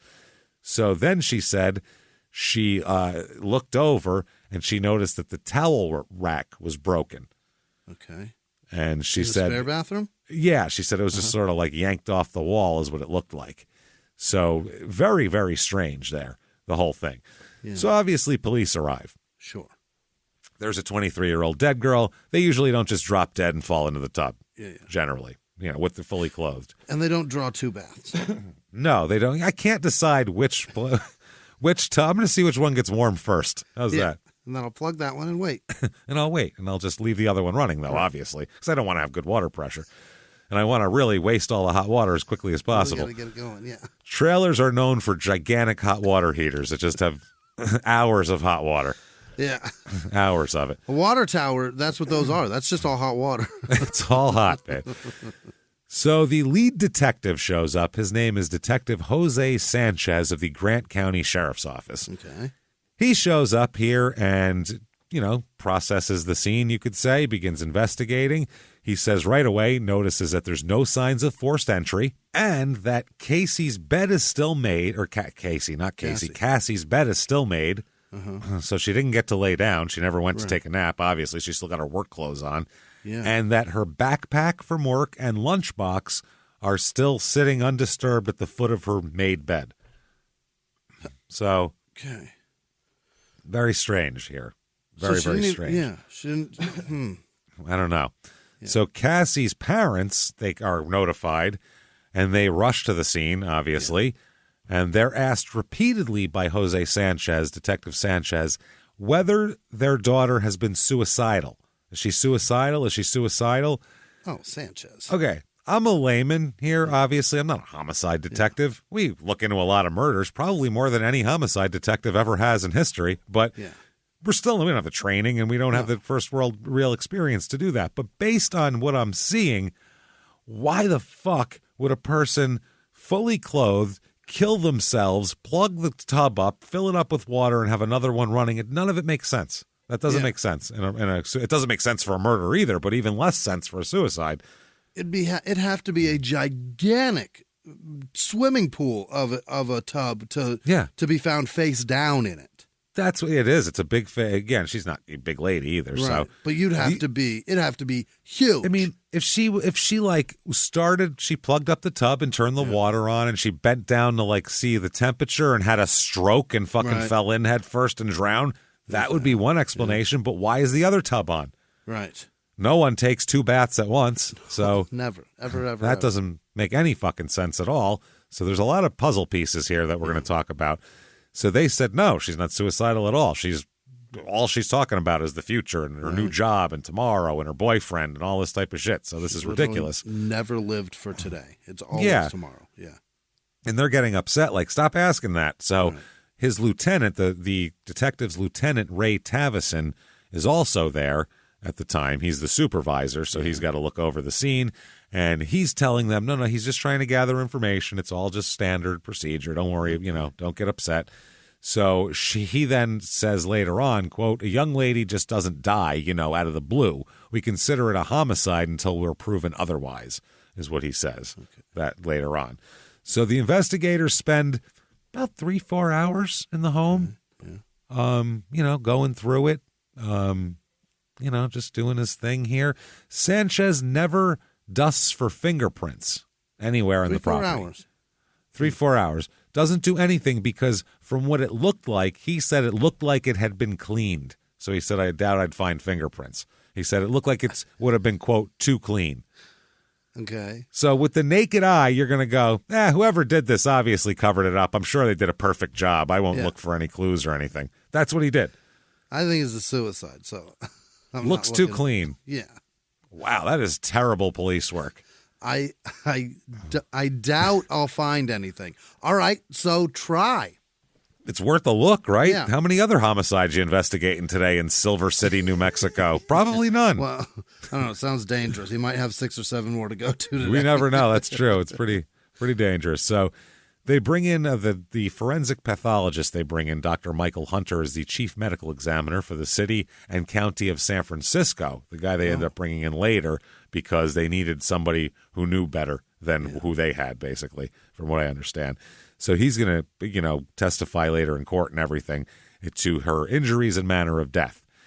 He's a forensic pathologist, 20 years in Florida as the chief to 2 different medical examination offices, and then he took, the job out in San Francisco. So he tells the jury later on, and now the cops, about autopsy and crime scene shit, and here's this and that. This is what I did.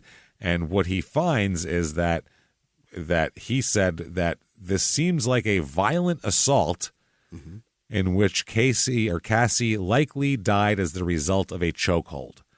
Okay. So he's saying it was like a chin lock, like a chokehold, like a wrestler type of move here. He's pulling MMA. Somebody pulled an MMA move on her here.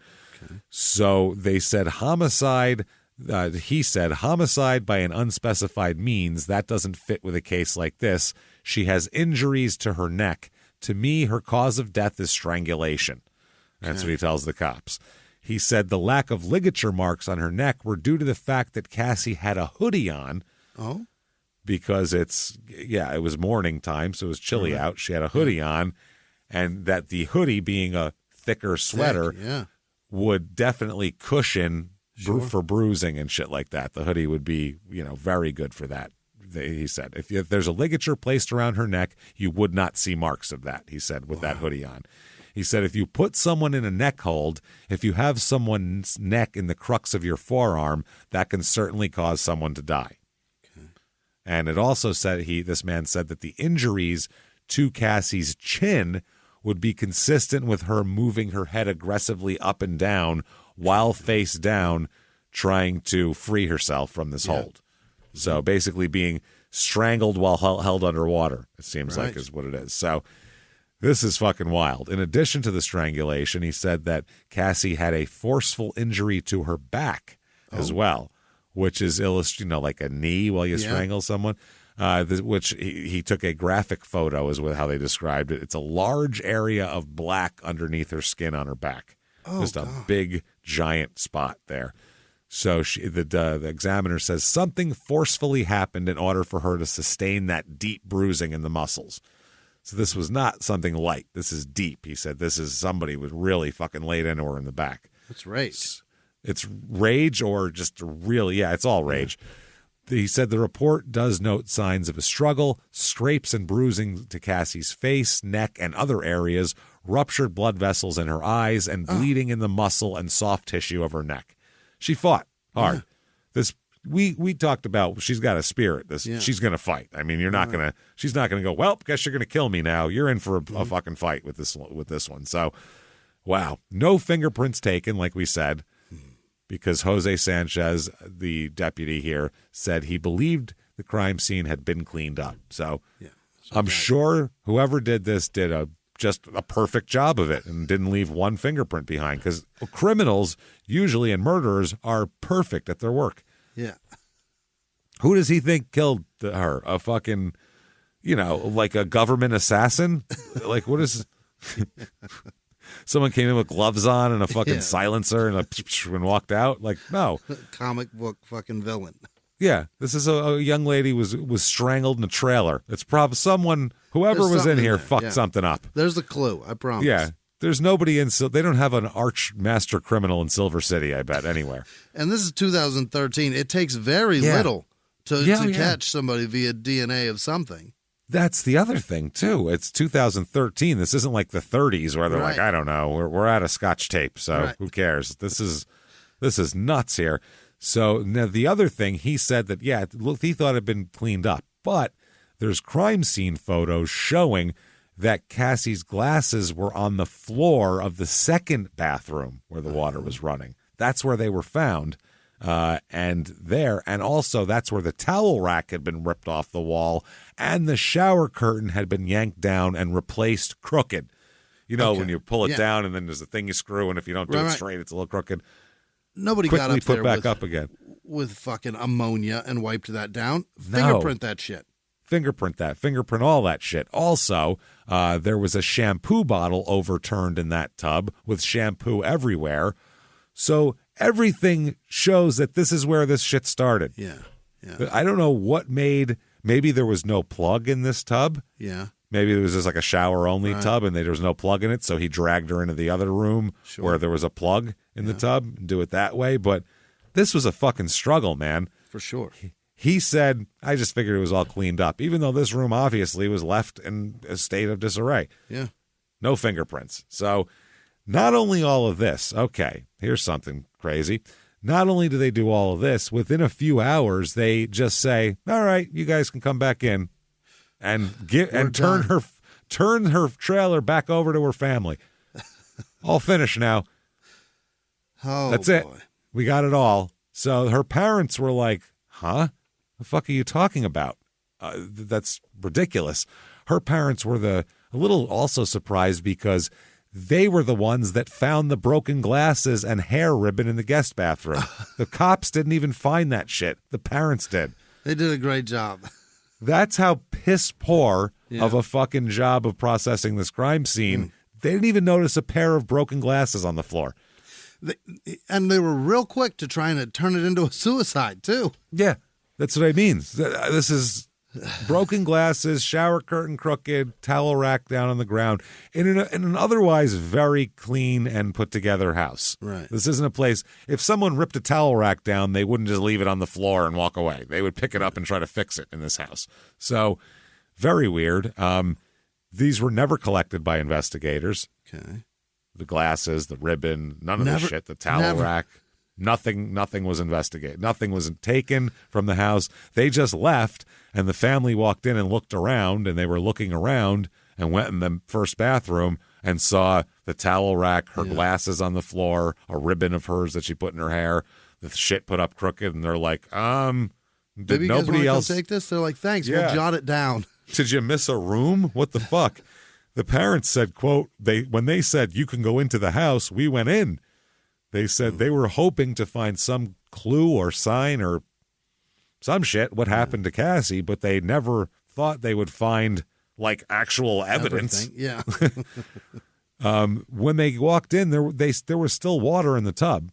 Oh my God. The faucet was turned off, but the tub was still, they never pulled the plug. So they said they pulled the plug, and they said when we pulled the plug, that's when we saw black scuff marks, like from shoes, black rubber shoes. In the tub? In the tub. Oh, boy. And they said, obviously that's from a struggle. And then they went in the other room and found the glasses, the hair ribbon, right next to a broken towel rack. They said no one ever bothered to collect them as evidence, so they took them as evidence, basically. And they were like, now, what are we, the CSI fucking team now? And come on down to New Mexico, investigate your own kid's death. It's more fun that way. Like, this is fucking ridiculous. So they gathered up the hair, and they had a bobby pin and a ribbon, her glasses. They're like, what the fuck are we doing here? So, wow, this is fucking crazy. They later confirmed no fingerprints were taken and no DNA swabs taken at the scene at all. Nothing. Nothing done at the scene. What are you going to do if you do? They walked around for like 3 hours and said, well, she certainly is dead. Yeah.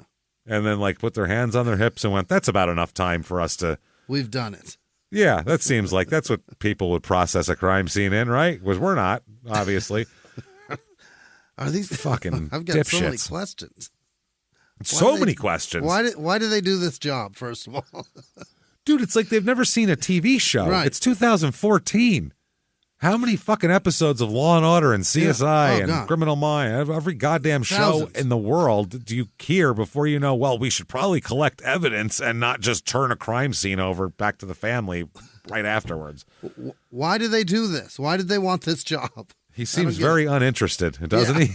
This is an uninterested motherfucker. So I don't even know what to do. Now, the day after the murder and the crime scene and all that, the family goes home. They don't stay in the trailer. Right. They come back the next day to, I guess, collect their stuff or whatever it is.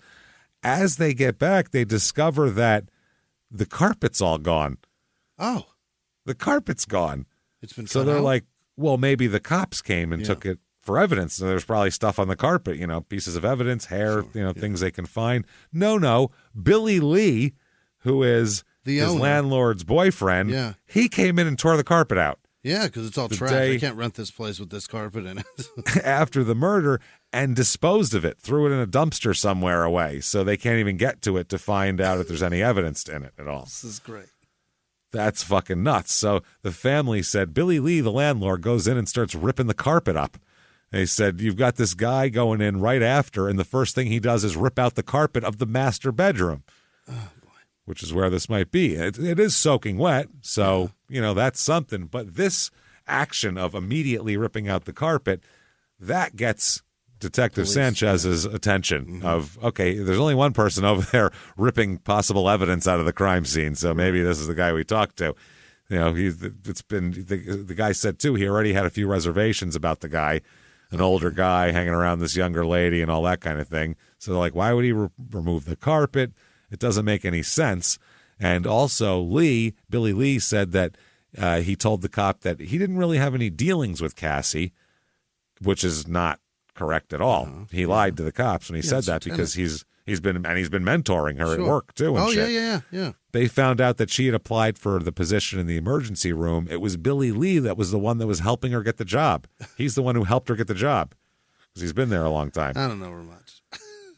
I don't barely know her. I mean, shit. This is killer. Barely know her. Like, why are you distancing yourself so hard, Billy? Yeah, what the fuck, man? And they said, well, either way, it's kind of the cop's fault for releasing the house back. Her dad, Cassie's dad, Chuck, said, how can you be done with your investigation that quick? Like, that's crazy. So the family, though, so you got the ex-husband who she said, look at him, he's going to kill me. Then you have this landlord who's ripping out evidence out of the carpet. Then the family, though, Cassie's family says, fuck the other two. Never mind Brad, never mind, the landlord. You need to look at Dave Berry, her current boyfriend. That's who you need to look at. That's who we think we're suspicious of anyway. Really? So, and that's one of those things you listen to the family because they know even if they didn't say anything to her, they to themselves said, I don't like that guy. I don't like the way he looks at her. I don't like the way he talks to those kids, or how people are. Sure. So they said, maybe it's him. Chuck said his behavior the first few days, Chuck, her dad, by the way, his behavior the first few days after her death was very strange and peculiar to me. I myself never really saw him shed a tear, but I was suspect of everyone that had any contact with her. They said he didn't look real sad, basically. Not a lot of hallmark behavior of a grieving boyfriend, but also I think everybody did it. That's the other thing. Yeah. They all got together, it seems like, and like one choked her while the other one punched her, and they were like, we fucking hate Cassie. Like we had a fuck Cassie, we hate her party. Let's beat her up and kill her. It's insane.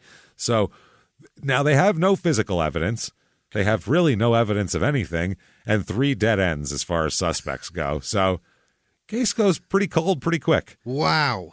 Yeah, they got nothing here. So Dave Berry, he said that, wasn't me, number one. Yeah. Didn't do it. He goes, I think it was Brad, because he said that Cassie was so scared of Brad that they had a plan for if he came. Yeah. If he comes unexpectedly, quote, she was to lock herself in the bedroom. That's where we kept the guns, and she was to arm herself and be prepared. Unless someone comes at, 7 o'clock in the morning when you're not expecting them and that sort of thing. By the way, Dave Berry left for work at got to work at 5 a.m. that morning, which is before she got home from the graveyard shift. So he wasn't there. So that's why they don't think he did it at all. So now he lived with her in the trailer, and he said that last time he saw her was the night before. She had no visible injuries. And he also told the cops, and this was another thing, they were like, he was a little too helpful. He said, I saw her the night before, no visible injuries, and she would never take a bath. Cassie didn't take baths because she was susceptible to urinary tract infections. Don't cough that information up. Do women with urinary tract infections, susceptibility, not take baths? I've never heard of that before. Never. I've heard pee after sex. That's about it. I've never heard I can't take baths because I'll get a urinary tract infection. I don't know if that's true or not. It could be. I mean, I've heard women say, I don't pee in bodies of water. I get out of the water to pee in. That makes sense. Because the door doesn't close fast enough. But I've never heard of this. I've never heard of that either. Then again, I'm also not a gynecologist or an internist of any kind. So I really have no idea. If that's true, I am glad I don't have a vagina. Yeah. All the parts that I know what to do with down there have nothing to do with that. You know what I mean? It's a different. I'm going for a totally different thing than what a doctor might. I'm even much lower. And higher, but you know. Yeah. So he said that the investigation goes on. They're awaiting the autopsy and toxicology reports from the medical examiner, and they said the autopsy's done, as we told about, but they're just waiting on a toxicology report. And they said that we wanted, quote, we want to make sure we do things right, the sheriff stated, which you've already botched the whole fucking thing. It's a bit late, guys. A little late. We've interviewed about 40 people or 20 people who knew the victim and worked with her. 4 of the interviews were conducted in the past week. We're actively working the case, everybody. Okay. Actively. But they said that, it's strangulation. They told you about all the other thing, nothing in her system that would cause her to, she didn't have like drugs in her system that would cause her to keel over or anything. So anybody going to get arrested for this possibly? Anybody? Hello? Police? Anybody arrest? Her mother, Darlene, says that the detective Sanchez told her the day after the murder that Brad was the primary suspect. Okay. Said, look, he's the primary suspect, her ex, but we have to eliminate everybody else before we can arrest him, obviously. Yeah. He said the other guy he's going to focus on at first is going to try to eliminate Billy Lee, if at all possible, the landlord's boyfriend. They said that they investigated Billy Lee and ruled him out as a suspect because he had an alibi from a coworker and wasn't home at the time she was killed. That's fair. But for a while here, they really want to sit down and question him, because when they go to question him, this is the timeline. She dies. Next day, carpets get ripped out. 2 days later, they try to talk to Billy Lee, and he's gone. Oh, where'd you go, Bill? That's another way to tell who did it. Who leaves town immediately after someone's killed? Who tears up evidence and then runs away? That seems bad. Not only was he gone, he didn't go to, Albuquerque. He went to Alaska. Oh, that's the furthest place in the United States I can get to. You can go. That I can still drive to. Right. And on top of that, what do they always say about why people are in Alaska? Because they're what? Because they're wanted. They're running from something. Yeah. From something, whether it be a life, a job, a relationship, crime, the law, who knows? The mob. It doesn't matter. So they're like, holy shit, they find that out. And without his wife, too. He's going by himself, just leaving and going to Alaska without the landlord there. So what they're the like, fuck is he doing? That's strange. So the lieutenant said, quote, I was like, wow, he's going to Alaska. Maybe Sanchez is onto something, because Sanchez had told him that Billy Lee was his number one suspect. So, and then he said, quote, that's exactly what people do. They get in trouble. They take off for Alaska or someplace like that, or Mexico or something. But for whatever reason, no effort was made to bring Billy Lee back to Silver City for questioning. And investigators quickly turned their attention to Dave Berry, the boyfriend. Mm-hmm. They were like, well, he's not around anymore, so he couldn't have done it. Let's see if this guy did it. Which is the whole reason they run away. Dude, this is the strangest police. Just reading, the books about homicide investigation, this is not how it's done. No. Just whoever's around, that's how you. Job. Yeah. This is just awful. So they were like, he's married to the landlord. Hours after the murder, he's ripping carpet out. He's leaving for Alaska. Months later, though, he returns, and finally they get a chance to question Billy Lee. Okay. And they said it's like 6 months later. They finally get to talk to him. When things cool down a little bit. Things, quiet. I think that's about how long Michael Corleone had to go to Sicily, right? It's Godfather. So he said he's back there, and now he is admitting that he and Cassie were close as well. Yeah. Saying, okay, fine, we were close. Because they were like, we know you're close. And he said, all right, fine, we were close. We were real good friends, So they get him on a polygraph even. Oh. And they say, did you inflict any injuries to Cassie on March 24th? They never ask him why he removed the carpet or why he took off for Alaska, which would be two very telling questions, and especially the way he answers them. Yeah. Just his body language would tell you all you need to know, and his answers together. It's incredibly important questions. Yeah, he's just like, no, just did you do this or not, rather than the other things that could help build this whole thing. So they said that it's so weird because, like they said, he had told Sanchez at the day of the murder that he barely knew Cassie. Now they were pretty close. Yeah. So they're thinking, was he too close? Whatever. Billy Lee, though, tells the detective that he has an alibi. And, that's what he was doing. He said he was out of the county. He wasn't even in the county. He was out working on his cabin with a friend of his from work. He said, we were working on the roof when I got the call. We've been out there for a couple days, but of course, the police are like, well, we don't believe that. We have to check up on it. Now it's been months, so his friend might be confused of what day it was. Yeah, sure. That's why you put time between everything like that. It muddies it. So they ask him again, did you inflict the injuries? And he said no. So the results of the polygraph, inconclusive. Of course. Doesn't pass the polygraph, which is... It's not a failure, but it's also the worst kind of it's tough result, because you need... Now you know shit.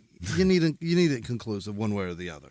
Now you know nothing. But after, finally 6 months later after that, so it's been more than a year, they're finally able to, now a year later, who knows, they're finally able to confirm the alibi with his coworker there, that they were out working on a roof. Yeah. The guy says that, he got a call that something happened and he had to leave. So that's how I know it was then. So looks pretty solid, I would say, that, he didn't do that. And they said, well, finally afterwards, I think Dateline asked him, why'd you take off to Alaska? That looked bad. Tell us. And he said, I had a lucrative job offer, so I took it, not even thinking that it would look bad. I just took it. Yeah. And he said he felt the same way about the carpet that he ripped up in the bedroom. He said there was some people, that thought I was bad. And he said, what kind of evidence could be in a carpet? More Everything. Than all sorts of shit, semen, anything. Everything. He said, I didn't know, though. They said, why'd you take the carpet? And he said, I said, because you released the place and that we need to save the flooring underneath of it. Yeah. I said, you released it, so I thought you were done. That's what happened. So at that point, I said, fuck, let's take up the wet carpet before it destroys the flooring and gets everything moldy. Right. So they said, shit. And they said, well, why would it be an inconclusive polygraph result? They asked him that. And he said, I can't tell you. He said, they said, have you ever been to the house? And he said, yes. And, it's my rental house. It's our rental house. Of course I've been there. None of this makes any sense. So, they confirm his alibi, though, and also David's alibi as well. They know he's at work. So, okay. Now, the lieutenant said later on he heard Detective Sanchez tell Cassie's mother that he would have Farrington in jail by Friday.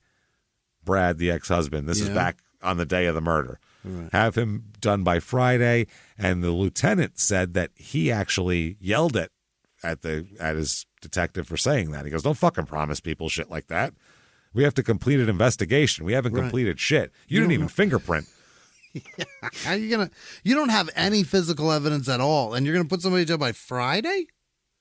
Fucking insane. Yeah, that's absolutely wild. Are you challenging? That's not how cops work. We don't work on dares and challenges. No, just like, well, maybe. And Sanchez dares and challenges. Challenges, and bets. That's not police work. Creating really great retail experiences is tough, especially with multiple stores, teams of staff, fulfillment centers, separate workflows. It's a lot. But with Shopify Point of Sale, you can do it all without complexity. And let's face it, acquiring new customers is expensive. With Shopify POS, you can keep shoppers coming back with personalized experiences and first-party data that give marketing teams a competitive edge. In fact, it's proven, based on a report from EY, businesses on Shopify POS see real results, like 22% better total cost of ownership and benefits, equivalent to an 8.9% uplift in sales on average relative to the markets that surveyed. Want more? Check out at shopify.com/Wondery. All lowercase, and learn how to create the best retail experiences without complexity. Shopify.com/Wondery. February is the month of love, and we all deserve a little something special. Dime Beauty is having their annual Valentine's sale right now, where you can get 25% off everything with code VALENTINE. It's the perfect excuse to refresh your beauty routine or pick out a thoughtful gift. At Dime, clean is more than a standard. It's their promise. Dedicated to skin-conscious ingredients, they focus on creating beauty, skincare, body care, and fragrances that are safe, gentle, and free from harsh chemicals. With Dime, you can trust what you're putting on your skin every single day. If you're looking for the perfect nighttime anti-aging cream, their TBT cream is a must-try. It's packed with clean, age-defying ingredients that nourish and hydrate your skin while you sleep. But don't just take my word for it. Over 3,000 five-star reviews speak for themselves. Whether it's skincare, fragrance, or a little bit of both, Dime has something for everyone. Visit DimeBeautyCO.com and use code VALENTINE for 25% off right now during their Valentine's Day sale. Grab your favorites before it's over. DimeBeautyCO.com. 5 to 4 says. Start putting fucking money on the line and shit. I got 20 on that. What's the over-under on the? What do you think of? Oh man, Sanchez even. This is how apparently piss poor of a cop he is, in my opinion. He asked his supervisor. He goes, "You think maybe she could have had a medical issue and fell in the tub? Why do you do this job, friend? Why are you here? You're Go just home." not good. Well, why are they letting him investigate murders? There's got to be people speeding somewhere. Fucking put him on that. Yeah. Have him or pick up something the matters lunch less for us. Let's yeah, for the real cops, because he's some typing that needs to be done. Just God, he's bad at this. You're going to Jersey Mike's today. Let's go. That's your police duty. Do you think she had a medical thing? What are you here for? Oh my God. And this is apparently just par for the course behavior, because the lieutenant, Tavazon, this is the guy, Sanchez's boss, was later demoted from lieutenant to sergeant due to his failure to collect evidence in a completely separate case. Of course. So they're just terrible at this. They don't know how to work a murder scene, period. No. Like at all. They're just bad at it. So, holy fuck, man. Another Grant County Sheriff's deputy, Jess Watkins, he said that then once Sanchez was kicked off the case, they brought him in, and he immediately reviewed the case and immediately went after Brad Farrington. He goes, well, I mean, out of everyone, he's the guy here. So they said what made you think that? And he said, quote, the totality of evidence and the injuries. I felt from the injuries that a police officer would know it. Oh. So he thinks it was a cop chokehold. Yeah, he goes, I know that chokehold because I learned it. So he goes, that's that. That's how that goes there. I've delivered that on meth heads before. I get it. Yeah. Well, and he talked to the medical examiner, and the medical examiner said it would be like this. And so the cop was like this, like the chokeholds they train us to use? Okay. That's a problem. I know that one. Very familiar. They tell me to use that in these situations. I feel like most people, if you're going to strangle someone to death, how you doing it? Straight up hands, with the thumbs, thumbs on the trachea. I made the thing. Yeah, that's the best I got. That was my first. I will strangle you. That's a strangle. And I'll lose. Strangle. The old Homer Simpson is what you're giving him. That's it. The most difficult one. Yeah, but the easiest is to grab him from the front. Easiest to do. Right. Now here's some other mind-boggling shit here. That okay, DNA is found under Cassie's fingernails. Uh-oh. Okay, that's a big deal. All right. Now, problem is, Brad is eliminated as the donor. It's not him. Oh. He didn't, at least the DNA under the fingernails is not him. All right. That's a huge problem. Yeah.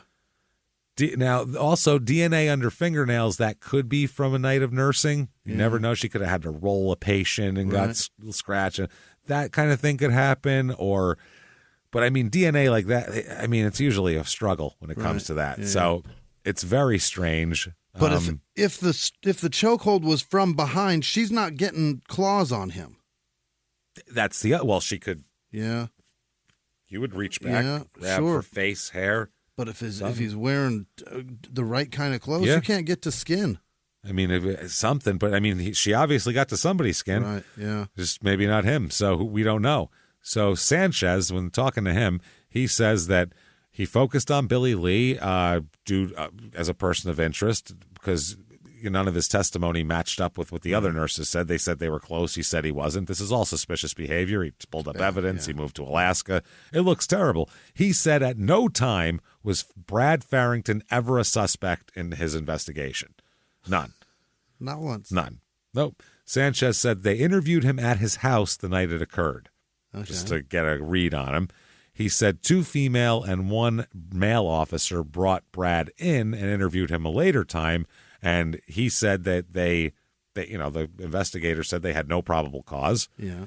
And he said, quote, I was already focused on everything was leading me to Mr. Lee, is what he said. That's all it was. So Sanchez said he was going to contact the Alaska State Police about talking to Billy, but eventually Billy returned. Okay. 6 months later. Yeah. When were you going to get around to talking to the cops? When 6 months went by, My kid's got where a soccer he was game tonight. It's just real busy. Anniversary. She'll be so mad. Calls to Alaska are expensive still, right? At the department, I don't want to waste my. Dude, this is insane. He was in Alaska for 6 months, and they didn't bother doing that here. He said that he had to eventually, though. Sanchez is kicked off the case. And he says it was because of a conflict because of him and Cassie's family had disagreements over the case. So that's why he got kicked off. Sanchez said they weren't happy with me for not releasing information. I would say because you didn't have any. That's the problem. You had Dick.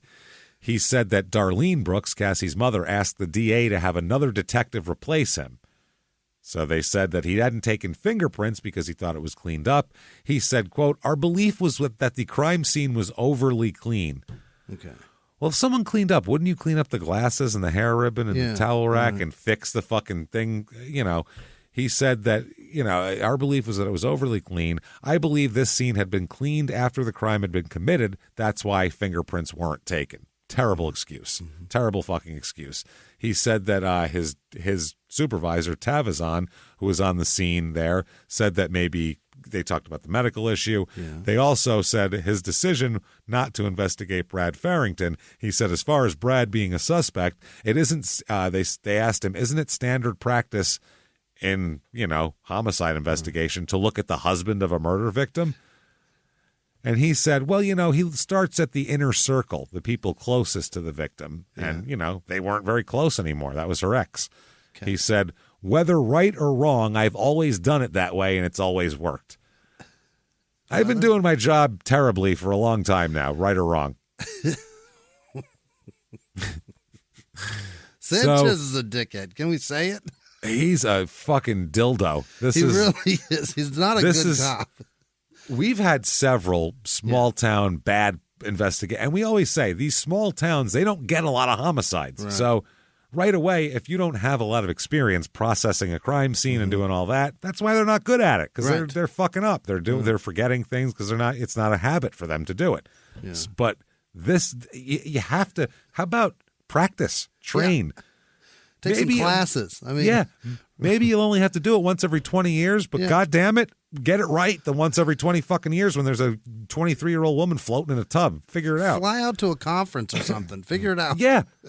Watch TV. Yeah. Watch fucking TV. I'm not even asking you to go to college. Watch CSI.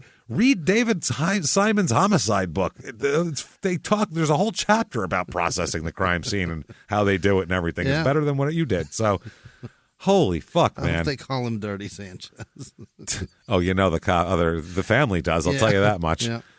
So they said, quote, they asked him, well, why'd you release the house back to the family so quick? This is fucking crazy. And he said, if it's a homicide and real dark outside, you wouldn't release it. What the fuck does the dark have to do with anything?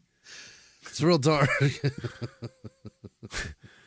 What the fuck? He said, but if you have a crime scene that is well lit, as long as the crime scene is fully processed, that's when you release it. What the fuck are you talking about? As long as you can see it real good. What the fuck are you talking about? He said, if it would have been outside, we would not have released it. So if the crime scene happened outside, they wouldn't have released it. He just said, whenever we're done, we don't release it back to the family, even if we're done at night. If it's nighttime, we just hang on to it for the rest of the night and then wait till What the fuck are you talking about? Wait until morning, and then it's a new day. Yeah. He was asked if there was any footprints or tire tracks found at the crime scene. Right. Smart. He said by the time he arrived, the fire department and police had already been there, so the front yard was not processed because there had been fire trucks driving across the gravel. So that shit's gone. They said the towel rack, he said if the towel rack that had been torn from the bathroom wall, they said, wouldn't that have been picked up since, he believed the crime scene was cleaned up? What Sanchez said in a court hearing later, quote, there was no towel rack on the floor. It was missing, completely missing. It wasn't there. Well, why did the family find it then? Well, more than that, the district attorney at that point pulled out crime scene photos showing the fucking towel rack on the floor. You know who the crime scene photos were taken by? Sanchez. Fucking Sanchez. He fucking took the picture of it. Of it on the floor and doesn't remember. Yes. It was a long time ago. You don't understand. I forgot. I forgot the only evidence that was there. Right. I totally forgot. They said, weren't you the ones who took the pictures at the scene? And he said, quote, I don't remember. Oh, my God. That's very well logged and cataloged who did what, because it's a chain of evidence issue. So you did take the fucking pictures. It's written down, stupid. So they said, are these not the same set of pictures taken by you or your supervisor? And he said, no, they are. Oh, like, you're just terrible at your job. That's all. You're sinking this ship, sir, real fast. Wow. Now, Sanchez had never spoken. He'd never spoken, him personally, to Brad during this. Somebody else did. Officers that went over there to do the notification or whatever. So her family believed that Sanchez now was maybe possibly trying to protect a fellow law enforcement officer and decided to take their, that's why they went to the DA and that's why he got kicked off the case, Sanchez, and they brought somebody else. The DA said people got a little hot under the collar. I don't blame them. Sure. That's their dead daughter. Yeah. And they all agreed, the sheriff, the undersheriff, Tavazon, who's Sanchez's supervisor, and the DA all agreed that Sanchez made some mistakes in this case. A few, yeah. A few. Tavazon, the supervisor, said, I had no reason to doubt him, but I should have. I should have micromanaged him. How many other murders do you have to worry about? Honestly, you should have this is the murder we have. Maybe you overlooked the most important case we're dealing with. Holy shit. Did they get that quote from Tavazon while he was writing a parking ticket? Yeah, he's like, let me tell you something. He's been demoted again. Well, one of his stripes is gone. Fuck. Poor bastard. So, he said that shit, which is funny, and then he attributed the lag in the event. They said, what the fuck took a year? Mm-hmm. And he said, probably laziness, I would say. God, Jesus. So Sanchez is lazy. He said Sanchez was removed from the case, and a veteran detective, Sergeant Jess Watkins, took over. He turned his attention to Brad, who obviously had been going through a custody battle and had a fight about the shit the day before about Daddy David and all that shit. They were like, The family then, so they talk to the family, tell me all about Brad. Well, volatile relationship, steals her phone, gets her in a headlock, beats her up, tapes the kids, all that kind of shit. Woke up to find her standing over her in the night. Right. Everything, right? Chuck said he had her convinced he was going to kill her. Mm-hmm. Okay, this is murder suspect stuff. This is good. So they said Cassie had told others that Brad had been abusive to their children with the binding and all that kind of shit. Just weeks before the murder, Cassie's 5-year-old son came home from a visit with her father and told Cassie that Dad told this kid that he was going to kill Cassie and Dave Berry. Oh, my God. He's going to kill you and Daddy David. From the mouth of a 5-year-old. Yeah, and Chuck said, I don't think a 5-year-old makes that up. No.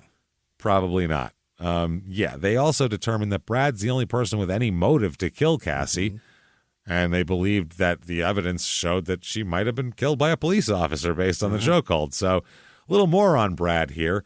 They said, a Silver City police officer, Jason Woods, said that he was in the police academy with Brad here and said that they had been at his home shortly after finding out Cassie was killed. They knew each other. And they both testified later to Brad's demeanor, saying that he was mostly quiet but had been crying, and they saw tears in his eyes. So he was having a quiet, actual cry, though. A sullen cry. Those are good ones sometimes. Which is fair, I guess. I don't know.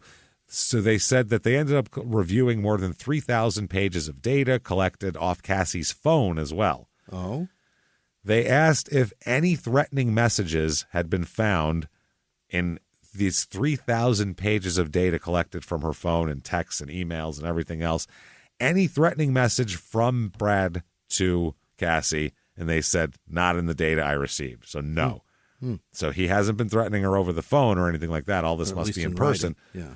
Which is, if he's a cop, he knows that's when you can get in trouble. If it's my word against yours, it's fine. But if I go, bitch, I'm going to choke you and send that to her, then she can bring that to court, and then I'm fucked. So they decide, you know what? Let's arrest Brad. Let's go ahead and arrest him. We have no evidence. The DNA doesn't match him, but fuck it. Why not? Yeah. He's the maddest at her. So, cool. Problem is, they can't find him. Oh, where'd he go? Well, this is October 2015, so it's been a while. It's been a year and a half, and he doesn't have to stick around. They finally hear he's in Tucson, so the Grant County deputies,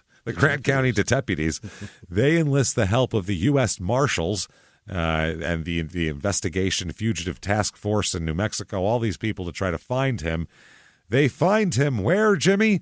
Tucson. At a truck stop, or is he living there? At a Walgreens in Tucson. filling a prescription? Near Grant and Silver Bell Roads, which I don't know where those are because I would never spend time in Tucson. I would so never know intersections there. Nope. If I did, I'd actively try to forget them. If I was learning them, I'd be like, no, I can't learn this trash shithole. I know I-10. That's it. That's it. And I don't get off of it in Tucson. So he's taken into and booked into the Pima County Jail, pending extradition. They extradite him and all that shit. He sits in jail for 2 years. What? He sits in jail for 2 years. On what trial. charge? Murder. They arrest him for first-degree murder. But, and he's sitting in jail for 2 years. Jesus. Seems a bit excessive, right? Yeah. Yeah.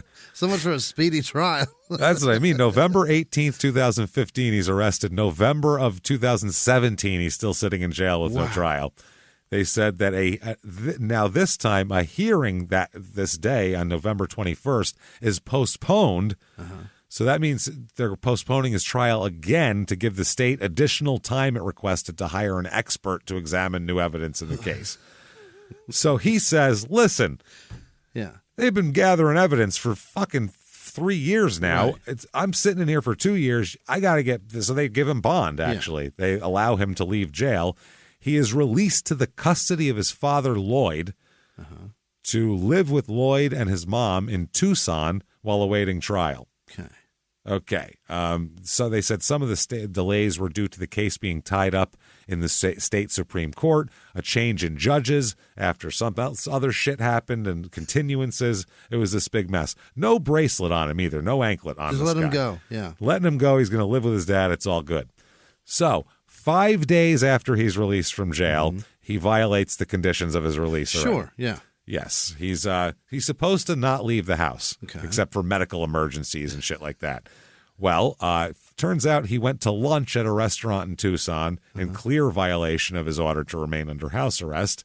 They said the only exceptions were hearings, medical appointments, and attorney appointments. That's it. Right. Not going to the, where the fuck were they? The Angry Crab and Barbecue restaurant. That's not on the approved. Had to go to the Angry Crab. Yeah. That's not on the approved court approved list of places to go here. So they he was never ordered to wear the bracelet, so that's what happens. They the prosecution files a motion requesting to revoke his bail, obviously on these conditions. As part of the motion, they provide a screenshot from, how do you think they found this out about this? You know, is there a witness? Did this man check in at the Angry Crab on Facebook? There's a screenshot of a Facebook post from 2:45 p.m. on November 26th by Brad's sister, Melanie, showing a photo of Brad hugging his children inside the Angry Crab barbecue restaurant in Tucson with the words, quote, "We earned a nice lunch." Not smart. We earned a nice lunch. Oh, man. So The prosecutor said that he even told the judge that the defense attorney has told his client, that not to let this happen again. Yeah. And if this was the only issue, the state would probably let it go. But there's other issues here. Yeah. The other issue is the father, who signed an agreement to be his custodian while awaiting trial, is never there. He works 12-hour shifts at the mines in Morenci. I'll keep an eye on him between my shifts. He works 12-hour shifts, and it's a 3-hour drive. He's home to sleep. That's it. He's gone 18 hours a day. Literally, the most you could be gone. That, by the way, that's the strangest town that exists, it's a Morenci. fascinating place. I played a show there, and wow, the whole town was literally the entire town came to the show. We showed up at like 2 a.m, and they were like, "Oh, you're the comedians! Oh Thank boy, God we're so you're excited! Everyone in town can't wait for tomorrow night." And we're like, "It's just this tiny town sitting on top of a weird hill." Yeah, it's fucked, man. It was at an Elks Lodge, right? Or something like that. The thing, the lodge. Yeah, there's only the gathering one thing. place. Yeah. There's a pizza place and a little grocery store, and then in the next plaza there's like a meeting thing and like some stores, like a clothes store and the strip mall, and that's the whole fucking town. There's nothing else. That's it. There's literally 100 people there. Yeah, that live there full time. It's just a mine and nothing else. So good crowd though, because they were really fantastic place. Whew, they were dying for something. Like, there's people here. Shit, just laugh at them and they'll never come back. They've never been here before. I feel like they were just nice to us, so we would come back someday. There will be another night. No one will this. ever come back. Yeah, we don't even care if it's funny. We get to leave the house. So obviously that's a problem. Yeah. With the father being in a fucking mine and all this type of shit. He said that he has to work in the mine to afford to pay his son's attorney fees and support his son. Right. So he then says, quote, "All of this is coming from disgruntled victims' family members looking for any reason to prevent my client from being an aid in his defense." Okay. So they said that the mom's home all day. She can keep an eye, but the judge said that's not the situation I was told was going to be. I was told that this was going to happen. So they said if the mother wants to be a third-party custodian, she needs to fill out the paperwork to do so. But you know what? There's going to be no penalties. You just go on home with your parents, big guy. Get on out of here for now.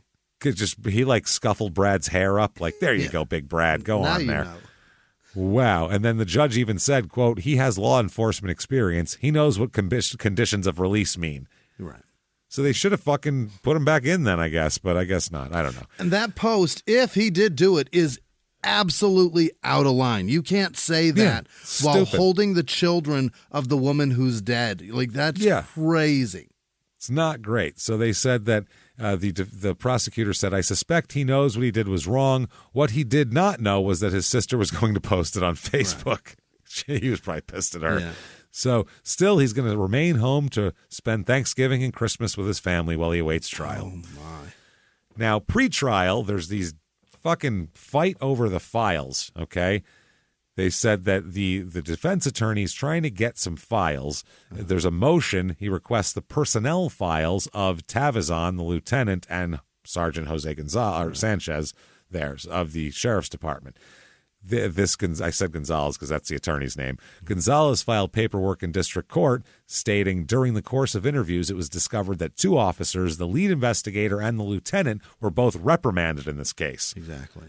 I got to have that. In court documents submitted, he requested that the court order the county to provide the internal investigation results and witnesses who did the internal investigation, including the actual documents in the personnel file regarding these write-ups and demotions, and order the county attorney to refrain from attending the witness interviews as she is not counsel for the officers and not party to the cause of action and lacks standing in this criminal matter, not a civil matter. So, very interesting. They found out, like I said, the lieutenant was demoted as a result of partially mishandling this case. Mm-hmm. The other guy got taken off the case. He's a fucking mess, and he's not a cop there anymore. He takes off by the time trial happens. They can't even find him to testify. Great. They have to issue a bench warrant for him, for Sanchez. He just disappears.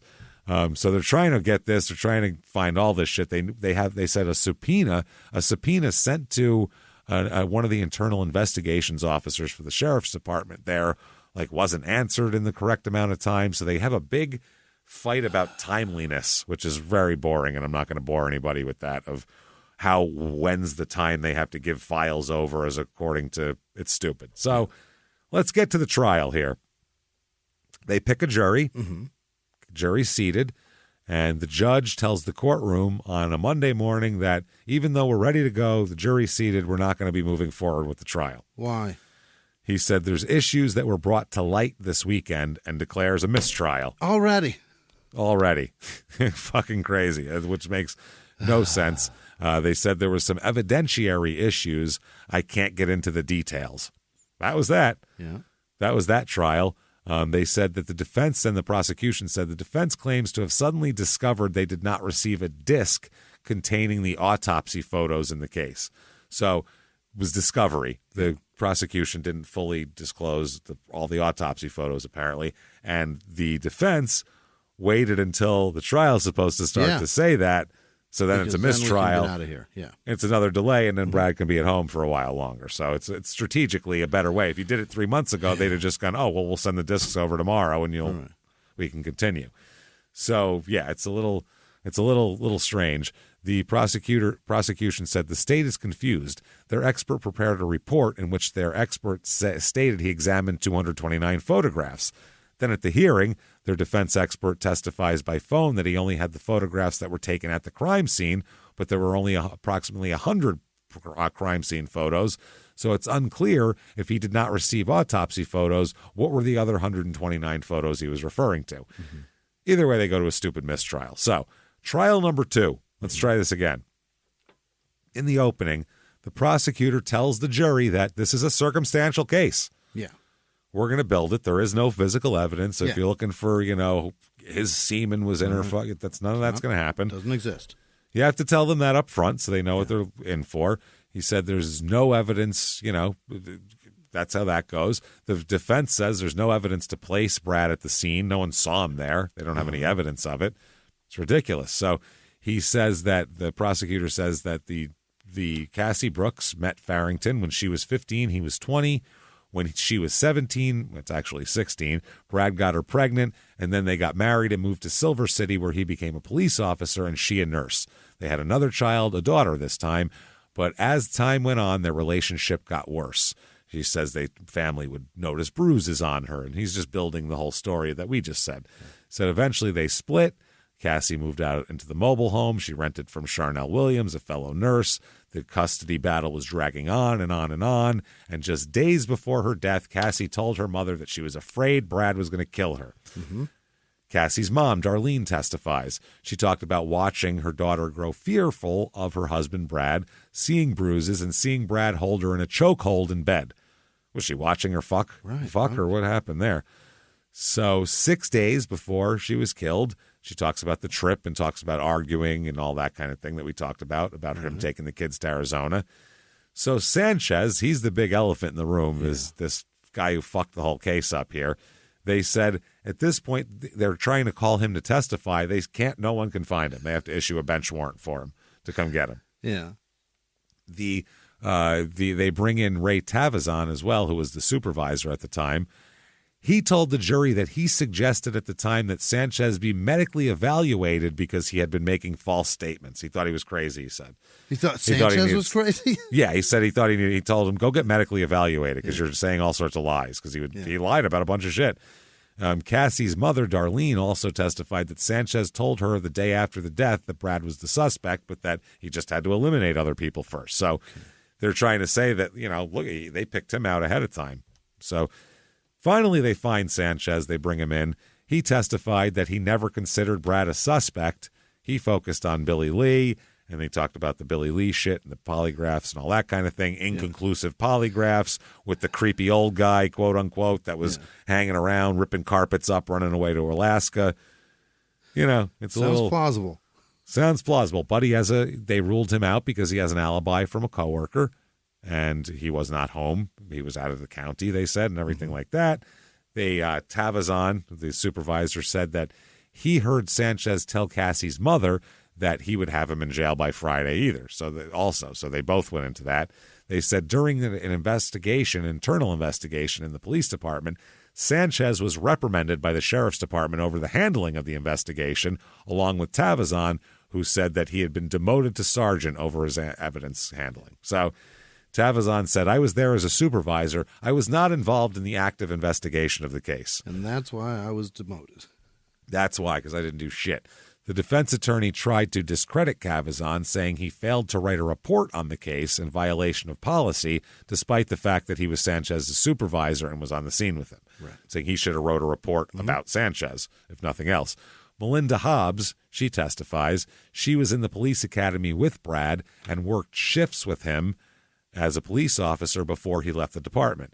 She testified to seeing him shortly after he was informed of his wife's murder and said that while he made sounds like he was sobbing, when she saw his face, there were no tears. Oh, that's not good.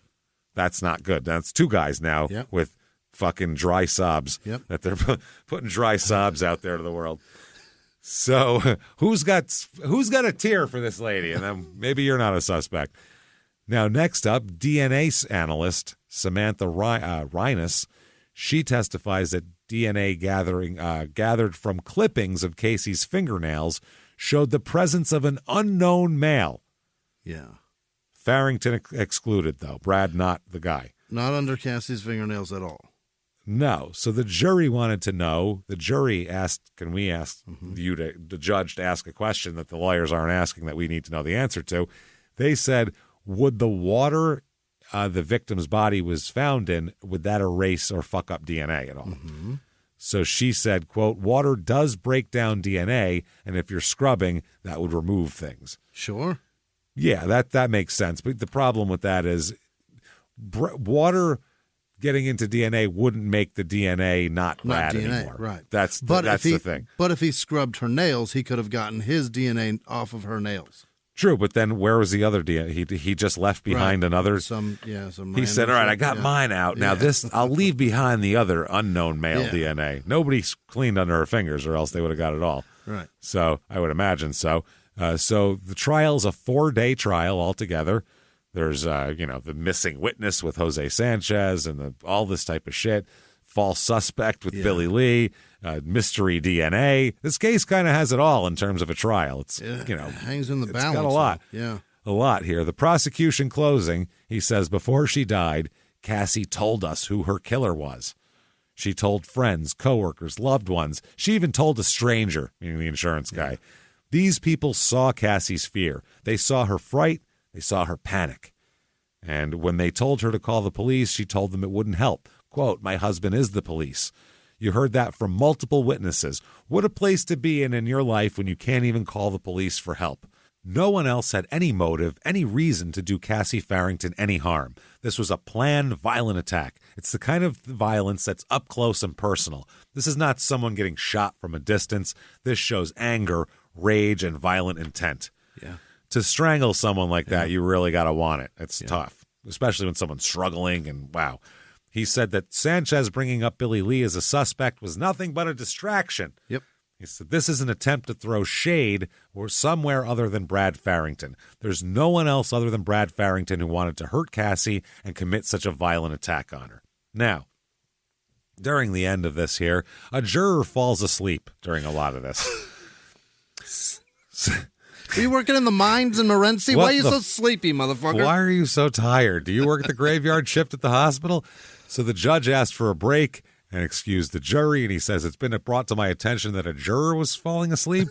And so they do an in-camera, which is an in-chambers meeting with the juror, talk to him. They bring him in and privately meet with the judge and attorneys to see how much of the testimony he missed. Yeah.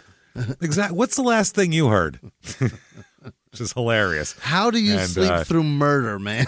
What the Wow, fuck? this is really interesting shit. So the jury gets reseated and they just plow on with it. Yeah. Okay. Didn't miss that much. We'll tell you what you missed. So the defense here, they twice throughout the trial, the defense asked the judge for a directed verdict, meaning that the judge would take the case away from the jury and just dismiss the charges. Just do that. Saying that the state's case rested entirely on statements that Cassie made, which is hearsay because she's dead. Right. Now, they said it would be impossible for a reasonable jury to find that Mr. Farrington killed the deceased and that there was any kind of motive there. But the judge said each time there was sufficient evidence to take it to the jury, wouldn't do the deal there. So they tried to discredit the investigation, which is not difficult to do. Right. I mean, Jesus Christ, this was terrible. Sanchez has given them a field day. Wow. He said they presented no DNA evidence. Why is that? He said, based on the evidence that was presented with you, they're lacking in their investigation. He said they should have done more. You have the ability to tell the DA's office and the sheriff's department, do your job right and don't be lazy about it. You want to use a woman to do that? A woman's death to do that? You could just tell them that anyway. Yeah, I could write that letter after this. You could write letters and yell and fucking talk shit to the press. You could do all that shit. So especially the jury, they'll listen to you. So the district attorney, he says that the state's DNA person already explained why the state didn't bother to submit DNA. He said the analyst gave you a very important clue. DNA evidence washes away. She was fully floating, or found floating fully clothed. Found floating fully clothed. It's hard to say. It'll really fuck me up. Hard to get my brain to put those words in order. It's a real Dr. Seussy. Who would know that DNA evidence can be washed away but a DNA analyst and trained police officer? In other words, this guy. So my problem is with that is that so his DNA washed away, but someone else's stayed. That's for me. That's a stretch. If I'm a juror, he just took the chance that was going to happen. Yeah, that should be good enough. I've been in a pool a lot, and my nails still have dirt underneath them sometimes. You know what I'm saying? Yeah, and there's chlorine and everything else in there. I just feel like that is. Just his DNA must have been washed away in the fucking it's taking is a big lot. Chance.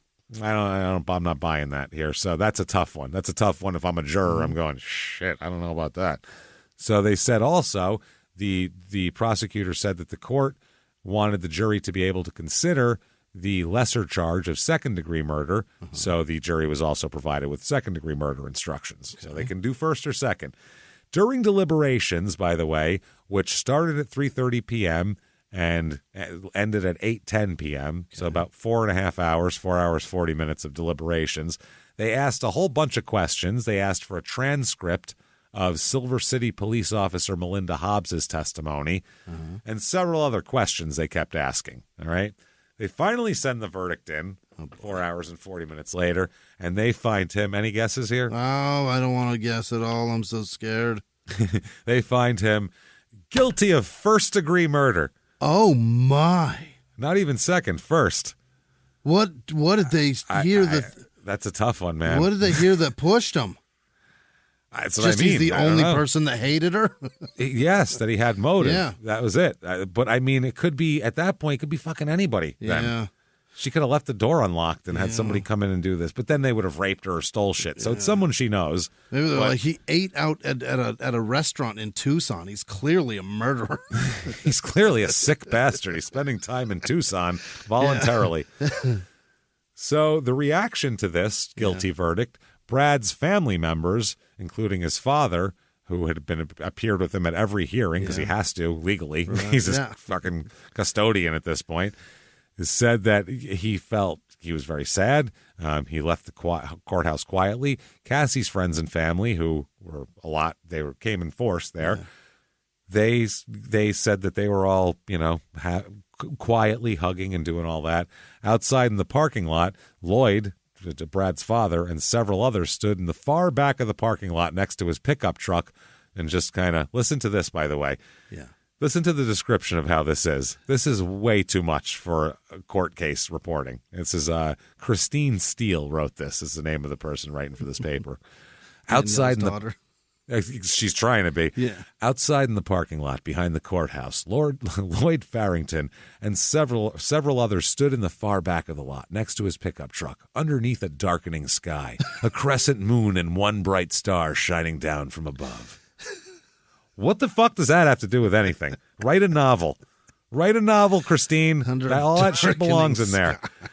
That doesn't belong in court reporting. And it's not like she did it anywhere else in the article. Right. It was like, I can sneak this sentence in at the end and just show everybody what's up. I can really set the scene here, and I'm gonna. Write a novel. So during sentencing, because it's written well, I guess, during sentencing, the impact statements here, They said that there are 4 people who would like to speak, and Mark Brooks, the father of the victim, his real name is Mark, they call him Chuck, has a letter he would like to read to the court. He started with the letter. There's a letter from John Archuleta, who's a childhood friend of Cassie's. Okay. And he wrote that him and Cassie had been best friends since grade school and lost touch in high school, but they found each other as friends again in 2012. And he said it was actually a critical time in his life. He was a combat medic and was dealing with a lot of mental issues related to that, and his wife had just left him. Oh, boy. He said, I was an injured man both physically and mentally when a chance encounter led Cassie back into my life, and immediately I was 13 again. He said that how their children had become friends, and his son told him that he wanted Cassie's son to be his best friend. Oh. He said, we shared each other's dreams and goals. And Cassie shared his excitement about reconnecting. He said, my drinking stopped, and I had stopped thinking about ending my life. Wow. When Brad took her life, I felt I had failed her. I became lost completely. I started drinking again and attempted to end my life on the year anniversary of her death. Brad created a huge ripple across many lives. What he did completely shattered my well-being. I ask that you not go leniently on him. All of that has nothing to do with DNA, and that's the problem. But we're past that. Now it's over. Now it's just sentencing. So how much of a dick is this guy? That's all it is now. That man made me drink again. Yeah, that man made me drink and try to kill myself. So Cassie's father, Mark/Chuck, he speaks now. He says, there's so much that needs to be said, but I'll respect you in your court. So I respect you in your court, so I'll be brief. He wants to swear at this man. Yeah, he wants to go, you cocksucking shitbag. He said, Brad, and he turns and looks at Brad. He's not even telling the judge or the jury, this is how I feel. This is my opportunity to finally tell Brad he's a cunt here. That's what that is. Brad, do you remember 10 years ago we had a conversation about Cassie's dreams and goals and her career, and you said you were on board with that? I would like you to sit back and think about how much differently life could be. I won't say the names. The 2 kids, he mentions their names, are going to want to know, not that they hide them, but I just feel bad. Don't put their kids, man. Yeah. The one's like 15. I mean, they don't fucking at best by now, right? Their name out there. Yeah, like 15, I think in 2000. Yeah, so that's 7, probably 16. They don't need that shit. No. They said that they're going to want to know the truth about their mother. They said, I hope you are man enough to tell them. Our family is extremely grateful for the court, the district attorney's office. Notice they didn't mention the police at all in that. He basically said, we did this in spite of their bungling dipshittery. We fucking figured it out. We would like the maximum sentence so that our grandchildren are protected from him. Yes. Okay, then Darlene, Cassie's mother, comes up. She says, Brad, you tried to isolate Cassie from her own family. You held her prisoner in her own home. I like this so much better than telling the judge and the jury how you feel. Right. Going just laying into the fucking defendant. That's how you should do it. Got some words for you.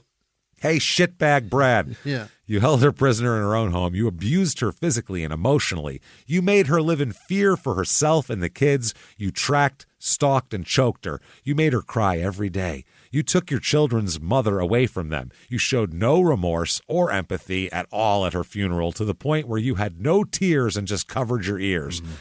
Even just days before her funeral, you didn't want to let us see her children. Not only did you take our beautiful, loving Cassie from us, you took our grandchildren away as well, because I think his parents are watching them now. Yeah. You ripped her precious life from her in a most horrendous way. She never had a chance for a new life. You brutally murdered her. Cassie was the sweetest, most loving and caring person you will ever meet. My family will have to endure emotional pain caused by the loss you have caused for the rest of our lives. You said you could do anything and not get caught. Well, Brad, you got caught. You said if you're going to do anything to someone, make sure they're dead, because a dead man don't talk. By the way, that's cops say that. Yeah. Like, that's standard. You go, why they empty the whole clip into them? Because they literally say, if you're going to shoot someone, probably kill them, because otherwise you're going to cost us millions of dollars. Make one alive. Story. Yeah. Yeah, it's literally, and that's not a shot at anything. That's every cop will say. Some older cop has told them that. Right. If you shoot someone, fucking make sure. End it. Yeah. Yeah, otherwise that's bad for you. So they said you got caught. If you're gonna make sure they're dead, because a dead man don't talk. Well, she talked. You told her several times that anything she told the police, they would not believe her over you. Well, Brad, they believed. Why? Why did you have to kill her in the manner you did? I pray you never walk the streets again for murdering Cassie. This won't bring my daughter back, but at least you can't hurt the kids anymore or anybody else. I feel you are pure evil. Oh, boy. Wow. Damn. Her sister Elizabeth spoke as well, Cassie's sister. She said, I'm Cassie's little sister. Losing Cassie's very hard for me. We were in a great place. She was helping me plan my wedding when you killed her. She missed the birth of my 2 children. I miss her so much, and every day I wish she was here. I hope her kids someday will find out the truth. She was a wonderful mother. She was a best friend anyone could wish for. And then finally here, Cassie's friend from work, Sonia, testifies, Sonia Sanchez, no relation to the dipshit detective, by the way. Good. She said, I didn't come here with words written down. I will just speak from the heart. Cassie was a beautiful person. I wish you could have known her or seen the love that she had for her children. Brad took that away. I feel he needs the maximum. Okay, so the judge says, you, sir, well, I'll give you this. You, sir, may fuck off. The sentence for this crime is to spend the rest of your life in prison. You will be eligible for parole in 30 years, he says. I suggest you spend that time thinking about what you did and seeking forgiveness. And working hard to figure out what the parole board wants to hear in 30 years, because otherwise you're never getting out. You will never get out if this is guilt for guilt's sake here. So reactions here. One juror talked afterwards. The sleepy motherfucker. Asked not to be named. He said he's just very tired right now. Did he say, what happened? He said this particular jury was very, very good. One guy fell asleep to the point where they had to stop the trial and talk to him in the fucking chambers. That's right away. Wow. Not very good. And the guy next to him couldn't have nudged him. Hey, asshole. Hey, wake up. Hey, dummy, you're going to get us in trouble. Listen to this. We were all very engaged. No, we except weren't. for the guy who was sleeping. Jesus. We were all asking a lot of questions. We weren't all in agreement at the beginning, but the process actually worked. The system worked in this case. We were able to have a very calm but intelligent conversation about all the evidence in this case. It was not an easy case. I'm sure of that. Yeah, no shit, because they still don't have any fucking evidence at all, so that's tough. He said that Chuck Brooks, the father, he said he has no animosity. He said the support we got from the district attorney's office, the sheriff's department this week, they were there for us the whole time. I love that he put that in there. This week. They were all rooting for us. Lieutenant Anthony Bencamo was very excited for us. Ray Tavazon was very excited. A big thanks to Detective Jess Watkins. No mention of dipshit Sanchez. So yeah. He said the prosecutors, Matthew Bradburn, in his closing argument went through all the details, the technical parts of it, and his statement, Cassie told us before the death who killed her. That was great. This is the dad. He killed it. And George Zaska, that's the other DA, put the common sense of this whole thing into the juror's head and everybody in the room. He said this was a trained police officer that knew how the investigation would go and would know how to clean up the scene and cover his tracks, and he had the training to inflict the injuries on her. The two of them did great in their closing arguments. So they said, we have had a couple of bright spots come along in the last couple of years, actually 4 of them, which is their 4 newest grandchildren. They've come along. She said, though, that, this does change a little bit. This changes things a little bit. My plan is when I get back to Arizona today, I'm going to see Cassie and tell her that we did it finally. Oh, that's nice. So the DA said, this case demonstrates that no one is above the law. This defendant used his position as a police officer to terrorize his victim, and I applaud the court for its thoughtful and comprehensive treatment of this important issue of law because it most often applies in cases of domestic violence. Mm-hmm. He appeals this. Of course he does. It is based on the fact that, well, number one, sufficiency of evidence. Right. But no, that's a hard one on appeal, though, because it has to be like, they said the guy was 6'8" and black, and you're 5'3" and Chinese. It doesn't make any sense. That's the only way that works in an appeal. But what he might be able to work is he is saying the statements that he was basically convicted on, all of Cassie saying he's going to kill her and all that, that's hearsay. Right. Nobody else fucking heard that. So how do you let that in? That's ridiculous. So the testimony, this is from the appeals court, testimony at trial established an abusive relationship where victim repeatedly informed friends and family of her fear of the defendant and concern he would hurt or kill her. Testimony further established that defendant and victim were involved in a contentious divorce with much dispute. Moreover, one medical expert at trial concluded that victim died of strangulation, while another concluded that strangulation was the likely cause of death. Two different examiners. The cause of death is significant because testimony outlined defendant's training as a police officer familiarized him with chokeholds, including the carotid constraint, which is sleeper hold, All right. which you can put someone to sleep forever, which is a means of strangulation. They said at the time the carotid restraint technique was described as inherently dangerous, as a weapon of opportunity reserved for only life and death situations for cops, but they taught him that in this department. Right. Additionally, the jury heard testimony that the defendant has a history of choking victim during sex to the extent that the victim would pass out. Which is terrible. That's horrifying, yeah. That's what he's into. He's fucking weird. So they said sufficient evidence supports that the victim was subjected to his repeated abuses, which culminated in the strangulation. They said the defendant also contends that evidence of another male's DNA found under the fingernails mitigates against his guilt. As the state points out, the jury has heard this evidence and rejected this argument, right, which is a pretty strong argument. That gets a lot of people out of prison. What was the DNA under the fingernails? We finally tested it. Oh, it wasn't him. That's not good. No. So they clarified this is a forfeiture exception to hearsay. Just a quick little legal thing here for our legal people out there. Based on the testimony at the hearing, the district court concluded that the forfeiture exception applied. This included finding that what is this? Oh, I'm sorry. That there was wrongfully procured victim's absence as a witness. Okay, that's what it is. Okay, the defendant wrongfully procured victim's absence as a witness. In other words, she would be in court to testify to this if he hadn't had killed her, which is a very chicken or the egg argument. It really is. That's really difficult to go, well, she would be here. Well, we wouldn't be here if that happened. So then what are we talking about then? So it's a hard argument to win here. So they said regarding the intent to procure victim's absence, the district court concluded that an extensive history of domestic violence and threatened violence and death at the hands of victim's husband, a law enforcement officer, supported the intent element of the forfeiture exception by a preponderance of the evidence. To alleviate these rules thing, I won't put the rules here, the district court limited the state to 2 witnesses from victim's workplace and otherwise prevented all witnesses from giving cumulative testimony and testifying to domestic violence incidents prior to 2013. So it had to be specific things, specific quotes. That's what it was. There's precedents here. They find the case is called Giles, and it's preponderance of the evidence that he intentionally caused her unavailability as a witness, which again is a very that'll melt your brain if you think about that. It really will. Yeah, because I started thinking about should we tack on extra charges for murder of a witness? Why not? That's what I mean. Let's go farther. Was he wasting water? Is there a city ordinance we can slap him with? Like they said, acts of domestic violence are often intended to dissuade a victim from resorting to outside help and include conduct designed to prevent testimony to police officers or cooperation in criminal prosecutions. Whereas such an abusive relationship culminates in murder, the evidence may support a finding that the crime expressed the intent to isolate the victim and stop her from reporting the abuse to authorities. Okay.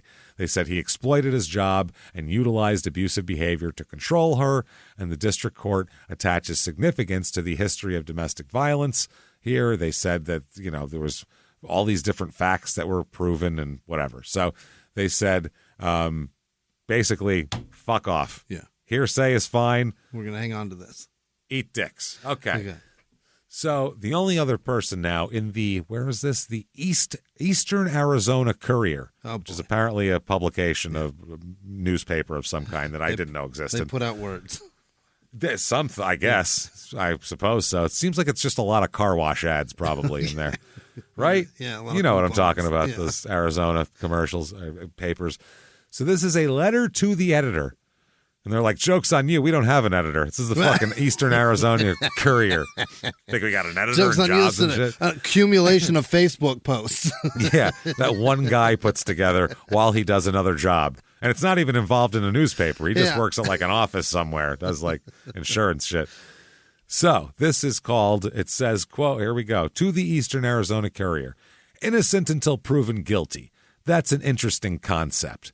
But what if the person proven guilty is actually innocent? What if the person who is being held or convicted on only a single statement told to more than one person, the only evidence that was being presented to convict this person of a crime he never committed? There was no physical evidence to tie this person to the crime whatsoever, so please tell me how we can convict someone who is indeed innocent with just a statement. The person I speak of is Bradley Farrington. He was a hard-working, community-protecting police officer. Calm down. Boy. He was an asshole. Let's be realistic here. He's an abusive piece of shit. Yeah, police officer in Silver City, New Mexico. He was going through a long divorce and custody battles with his then-wife, Cassie. They were separated, living in separate homes at the time of her death. Cassie was also living with and engaged to be married to another man, David Barry. On March 24, 2014, Cassie's life was taken from her. It was an unfortunate and horrible event. Everyone has heard Cassie's side, but no one has ever heard Brad's side, and it's time. I am all ears. First of all, Cassie's dead, so the only side we've heard of her is shit that she's told people she knew before she died. So I think Brad had a full defense case that he could have told his side. He could have testified and told his entire side if he wanted to. For sure, That's his absolute right to do that. And his right not to, but still, if he wanted to hear his side, there it is. And it's time, this guy says. At first, when this happened, the sheriff's department had nothing to go on. Then, because of a statement made by Cassie before she died, that was the only thing the sheriff's department had to go on. It was apparently enough to issue a warrant for Brad's arrest. Okay, it's been said that this case is based on domestic violence, but there's no evidence of such. There were no police reports, no hospital or doctor statements. Cassie was employed as a nurse at the time of her death and told many coworkers, also nurses, that her husband was going to kill her. Well, wouldn't they be obligated to report it not only to a hospital administrator, but also the police if a woman was being abused or thought someone would kill her? As if that was a patient who came in, but a coworker's a different fucking story because you're not treating her. It's a different thing. Don't blame them. How did Brad get the address to this newspaper? You know what I'm saying? Fuck, man. There is no record of her abuse reported to the hospital administrator, much less the police by these, quote, witnesses, quotes around it, who testified in court.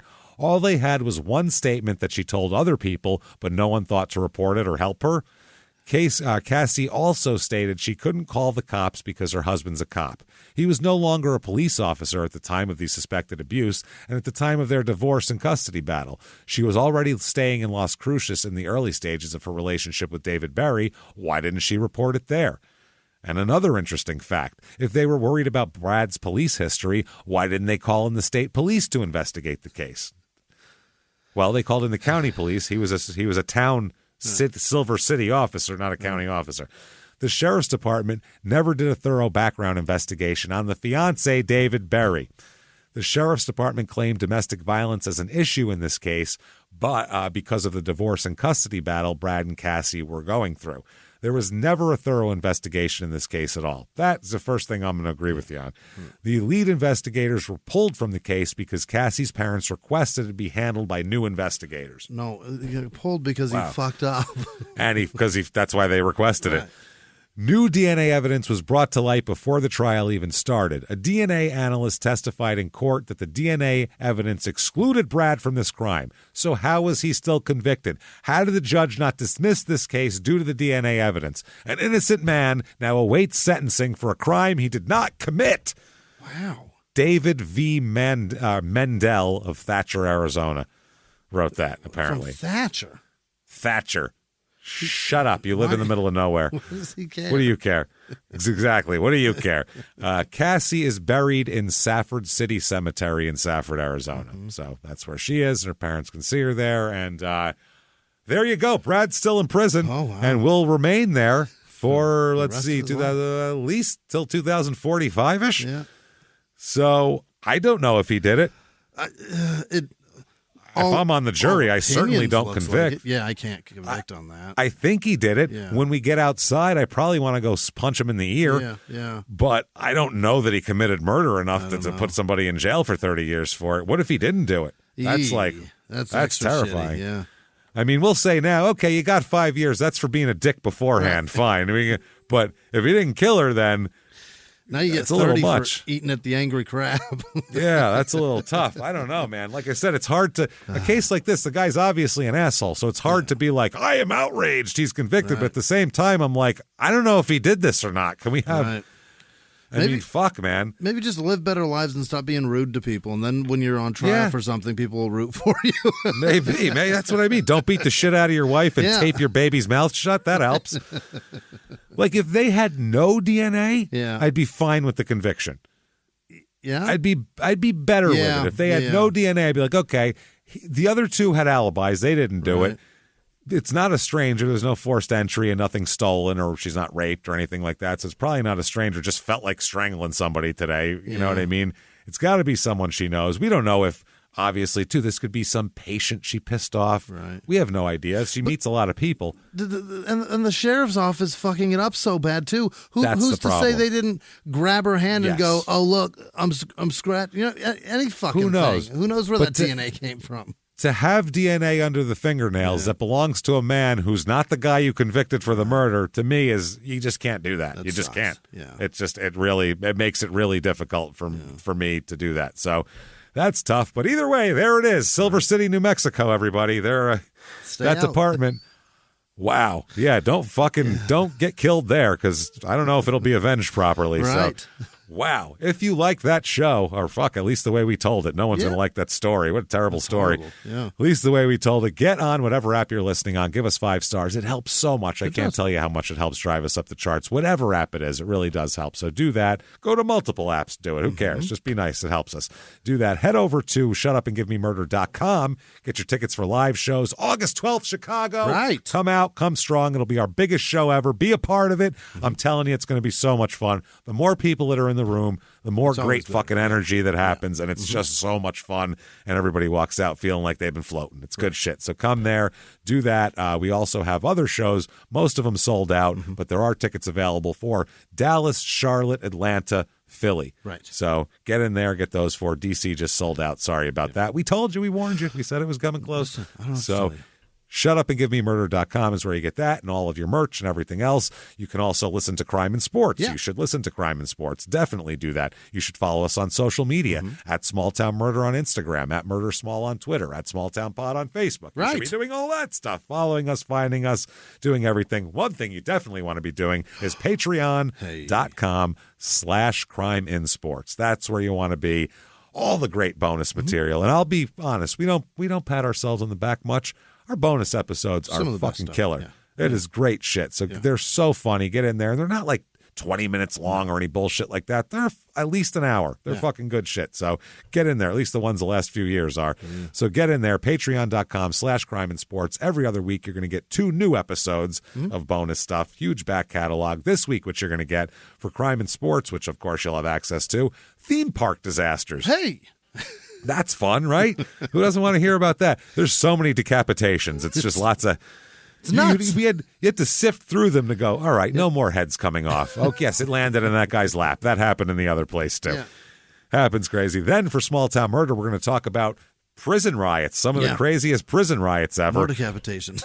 More decapitations based on an episode last week when we talked about a prison riot and a guy who was involved in one. So check that all out. We'll talk all about that. Patreon.com/CrimeAndSports. And of course, you bet. You get a shout out at the end of the show. When does that shout out come? Right now. Right fucking now. Jimmie, hit me with that list, but don't leave any DNA under your fingernails because God knows what'll happen. So hit me with it right now. This week's executive producers are Liz Vasquez, Peyton Meadows, Amelie Olson, Sharon Jones, and her daughter, who James has scarlet fever. Did you know that still exists? It does. Is she going to get the rubella next? What the fuck? What year is this? I'm so sorry. I hope you're... Take care of your baby. Jesus Christ. I don't even know how to treat got the that. cholera. Brandy Huntley, Carmen Brown, and Anna Marie, thank you all so much for being a part of this. You're fantastic. Other producers this week are Cassie Wade, Georgia Lipton, Janice Hill, Scott Atanasio. Thanks, Scott. That was very nice of you. Trav with no last name, Daniel Kuchta. All right. Ben Cram. Sweet Trav. Sorry. Kayal. Travis. Sweet Trav. Kayla, yeah, it's definitely Kayla. Maria Thompson, Jess Stevenson, JT, no last name. Henter Nashe Sowers maybe. Alexander Ray, Marissa Goss, not gross. Jenny Jean, Meg with no last name. Rachel O'Brien, Zoe Daverine, Deanna Pitcher, KJ Beck, Spencer Howard, TK Turner, Caitlin Cook, Kelly Moriarty, John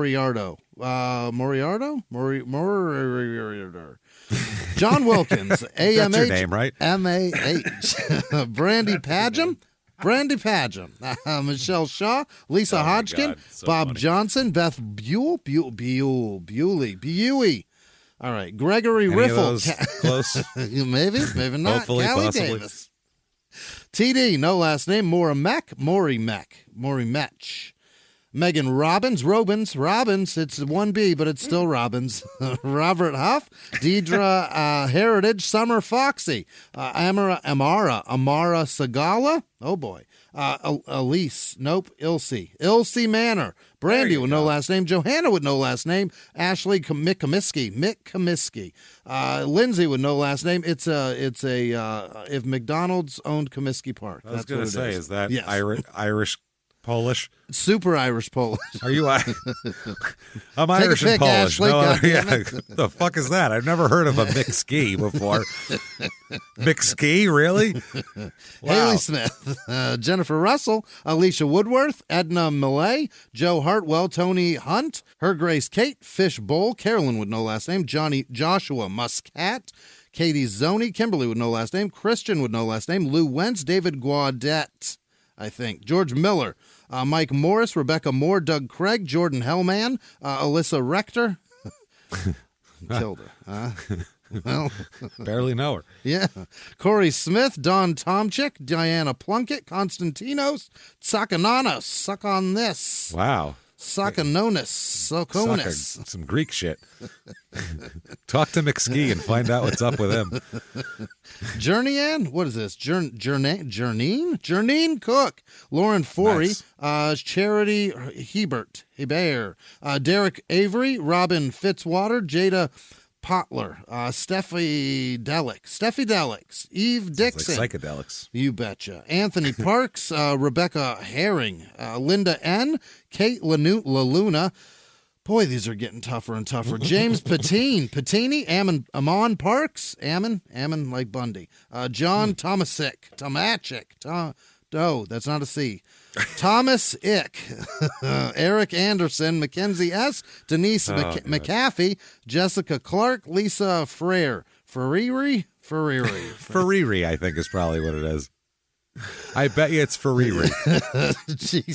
Skalka, Cassie O'Brien, Tony Legg, Carol Abbas, Aaron Guile maybe, Claude Cavallo, Chadsworth, Goldsmith, Kira Lynn, Kayla Ridge, Chuck, with no last name, Lindsay Weithup, Eddie Drama Mama, Melissa Gibson, Robin Cook, Peter Slater, Joe Jacoby, B. Mungo, Christine Snyder, Douglas Hilberger, Mandy McKinney, Becky Lou Forbes. Becky Lou Forbes, I think. Brooke Wright, Colby with no last name. Brandon McLeod, Samantha Chandler, Rachel Adams, Sarah Tosti, Scott Caveman, Hannah Potato Check, H&M, Sarah Nielsen. Listen, I'm sorry, Potato Lady. I don't know what he's talking about. Potato Chick. Potato Chick. Potato Chip. I don't know. Sean Hilton, Dixie Shaw, Carrie Hines, Kara Baker, Sarah Moranville. What? Moranville. I don't know. Might be Moronville. I don't know. Sabrina Newberg. We're not going to judge. It's a great place. Aaron Taylor, Rachel with no last name. I'm the smartest man there. Birdie 13, Douglas Hare, Jelena Post. Sorry. Aaron Mastrogiacomo, Aaron Master Antonio, Upshift 26, Laurel Payton. Megs with no last name, Kathy Heaslip. Sarah Sutterfield, Sam Odemkirk, Odemankin. What? Odemankin. All right. Antonio Madrigal, Richard Sparks. That's a tough one. Chrissy Norton, Ricky B. Austin Shao, Sadie Mays. Justice with no last name, Amanda Desch. Matthew Shields, SRT Bryan. Xana Roth, Stevie Boyle, Lonnie Picard II, not a junior. Stacy Stevens, Michael Shanahan. Addison Jack. Julie Fresh, Danker Sand. Okay, Garrett Burton, Jimmy G. Oh, Jimmy effing up names is my favorite part. Good. Well, there's a whole other show happening, so that Austin Schrader. That's pretty sad, honestly. Kristen Gilliam, Angie. You don't like Master Antonio James? Come on, I'm digging deep. Okay. You know, I know you guys are comedians. You tell a lot of jokes and everything like that, but I like it to hear when a grown man struggles to read. That's not insulting. I like not your adult craft that you put together or anything like that. Letters. Yeah. The most insulting compliment ever. I hate that. Gilliam, Angie, Liljeros, EM, Aaron Dick, Adam Kovanovic, all right, Kovanovic, Juan Moorhead, Amanda Sacksmacker, Zachary Harrington, Samantha Maynard, Janine Molbeck, Kyle with no last name, Jordan Mosier, Shaquille Richmond, Natasha Lynn, Anna Smock, Danon Giskara, Caitlin Teague, Jessica Sylvia, Pam Jaspers, Bree Thomas, Daniel Foe, Zach, nope, that's Scott, Stoudemeyer, Carter M, Tears Baker, Jeremy with no last name, Kimberly Cochran, Riley Jones, Sue Zinger, and all of our patrons. Truly, you're amazing. Thank you. Thank you, everybody, so much. Thank you from the bottom of our hearts. We cannot tell you how much we appreciate all that you do for us. Thank you. If you want to say hi or do whatever on social media with either of us, very easy to do that. ShutUpAndGiveMeMurder.com has the drop-down menu and links to everything. Get in there, see us, and keep coming back. Yeah. Because you can't keep us away. And until next week, everybody, it's been our pleasure. Bye.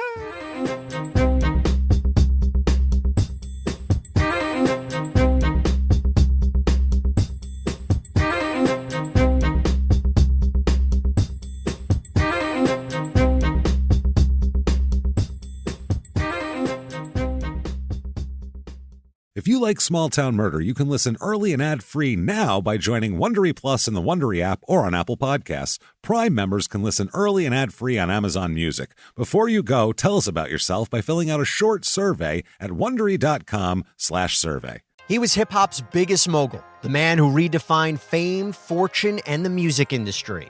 The first male rapper to be honored on the Hollywood Walk of Fame, Sean Diddy Combs. Diddy built an empire and lived a life most people only dream about. Everybody know ain't no party like a Diddy party, so. Yeah, that's what's up. But just as quickly as his empire rose, it came crashing down. Today I'm announcing the unsealing of a 3-count indictment, charging Sean Combs with racketeering conspiracy, sex trafficking, interstate transportation for prostitution. I was up. I hit rock bottom, but I made no excuses. I'm disgusted. I'm so sorry. Until you're wearing an orange jumpsuit, it's not real. Now it's real. From his meteoric rise to his shocking fall from grace, from law and crime, this is the rise and fall of Diddy.